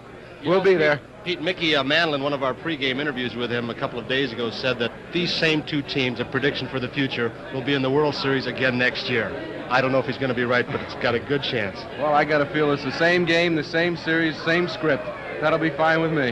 I hope so. And could I call in another one of the lesser known of the Baltimore Orioles? And I might incidentally advertise the fact that he's the only bachelor on the ball club. Ladies, cool, Bobby Grich, what does this moment feel like to you? Oh, it's a great thrill, Chuck. Just tremendous. I just feel privileged to be able to be on the team, one of the greatest teams in baseball right here. And here is perhaps the greatest center fielder in the American League, Paul Blair. Paul, Anything you care to say? Oh, everything was just beautiful, Chuck. This is something we've been looking for all year. We had something to prove this year, and we came back and we proved it, and it was good to be here and win. I know how Cincinnati feels, that we felt this way last year. We got the breaks this year, and I think it was a hell of a World Series, and I just hope we can come back and beat them again next year. Well, Paul, you, like all of the Orioles who've been up here, have nothing but complimentary things to say about the Cincinnati Reds, a fine ball club. Oh, yes, they were a tremendous ball club. They played hard. Lee May did a fantastic job. He really hit. And Perez and all of them, I just think that maybe Perez had a lot of bad luck because he hit a lot of balls hard. It could have been a lot of base hits. Maybe their pitching wasn't up to the par that they brought all year. And, they lost Wayne Simpson, who did a fantastic job for them. And with our ball club, I don't think you can come out and be a little handicapped with their pitching and beat us. We played a real fine World Series, too. You echo the thoughts of most people that there is the possibility that Baltimore and Cincinnati could be doing this again, perhaps for a few years? I would love to be to face Cincinnati there next year. Just as long as we're there, that's all that's necessary. That's the most important thing. Well, Paul Blair, congratulations again. It was a great job right on through the series by 25 men and a fine coaching staff of George Bamberger, the pitching coach, George Soller at first, Billy Hunter at third base, and a fellow named Jim Fry out in the bullpen. We have some pretty good sportscasters too, Chuck. Hey, thank you very much, Paul Blair. That's about it. Let's right now take you from the clubhouse of the world champion Baltimore Orioles upstairs. Outstanding job, Chuck Thompson and Tony Kubek on this World Series. Quite a wind-up of the season.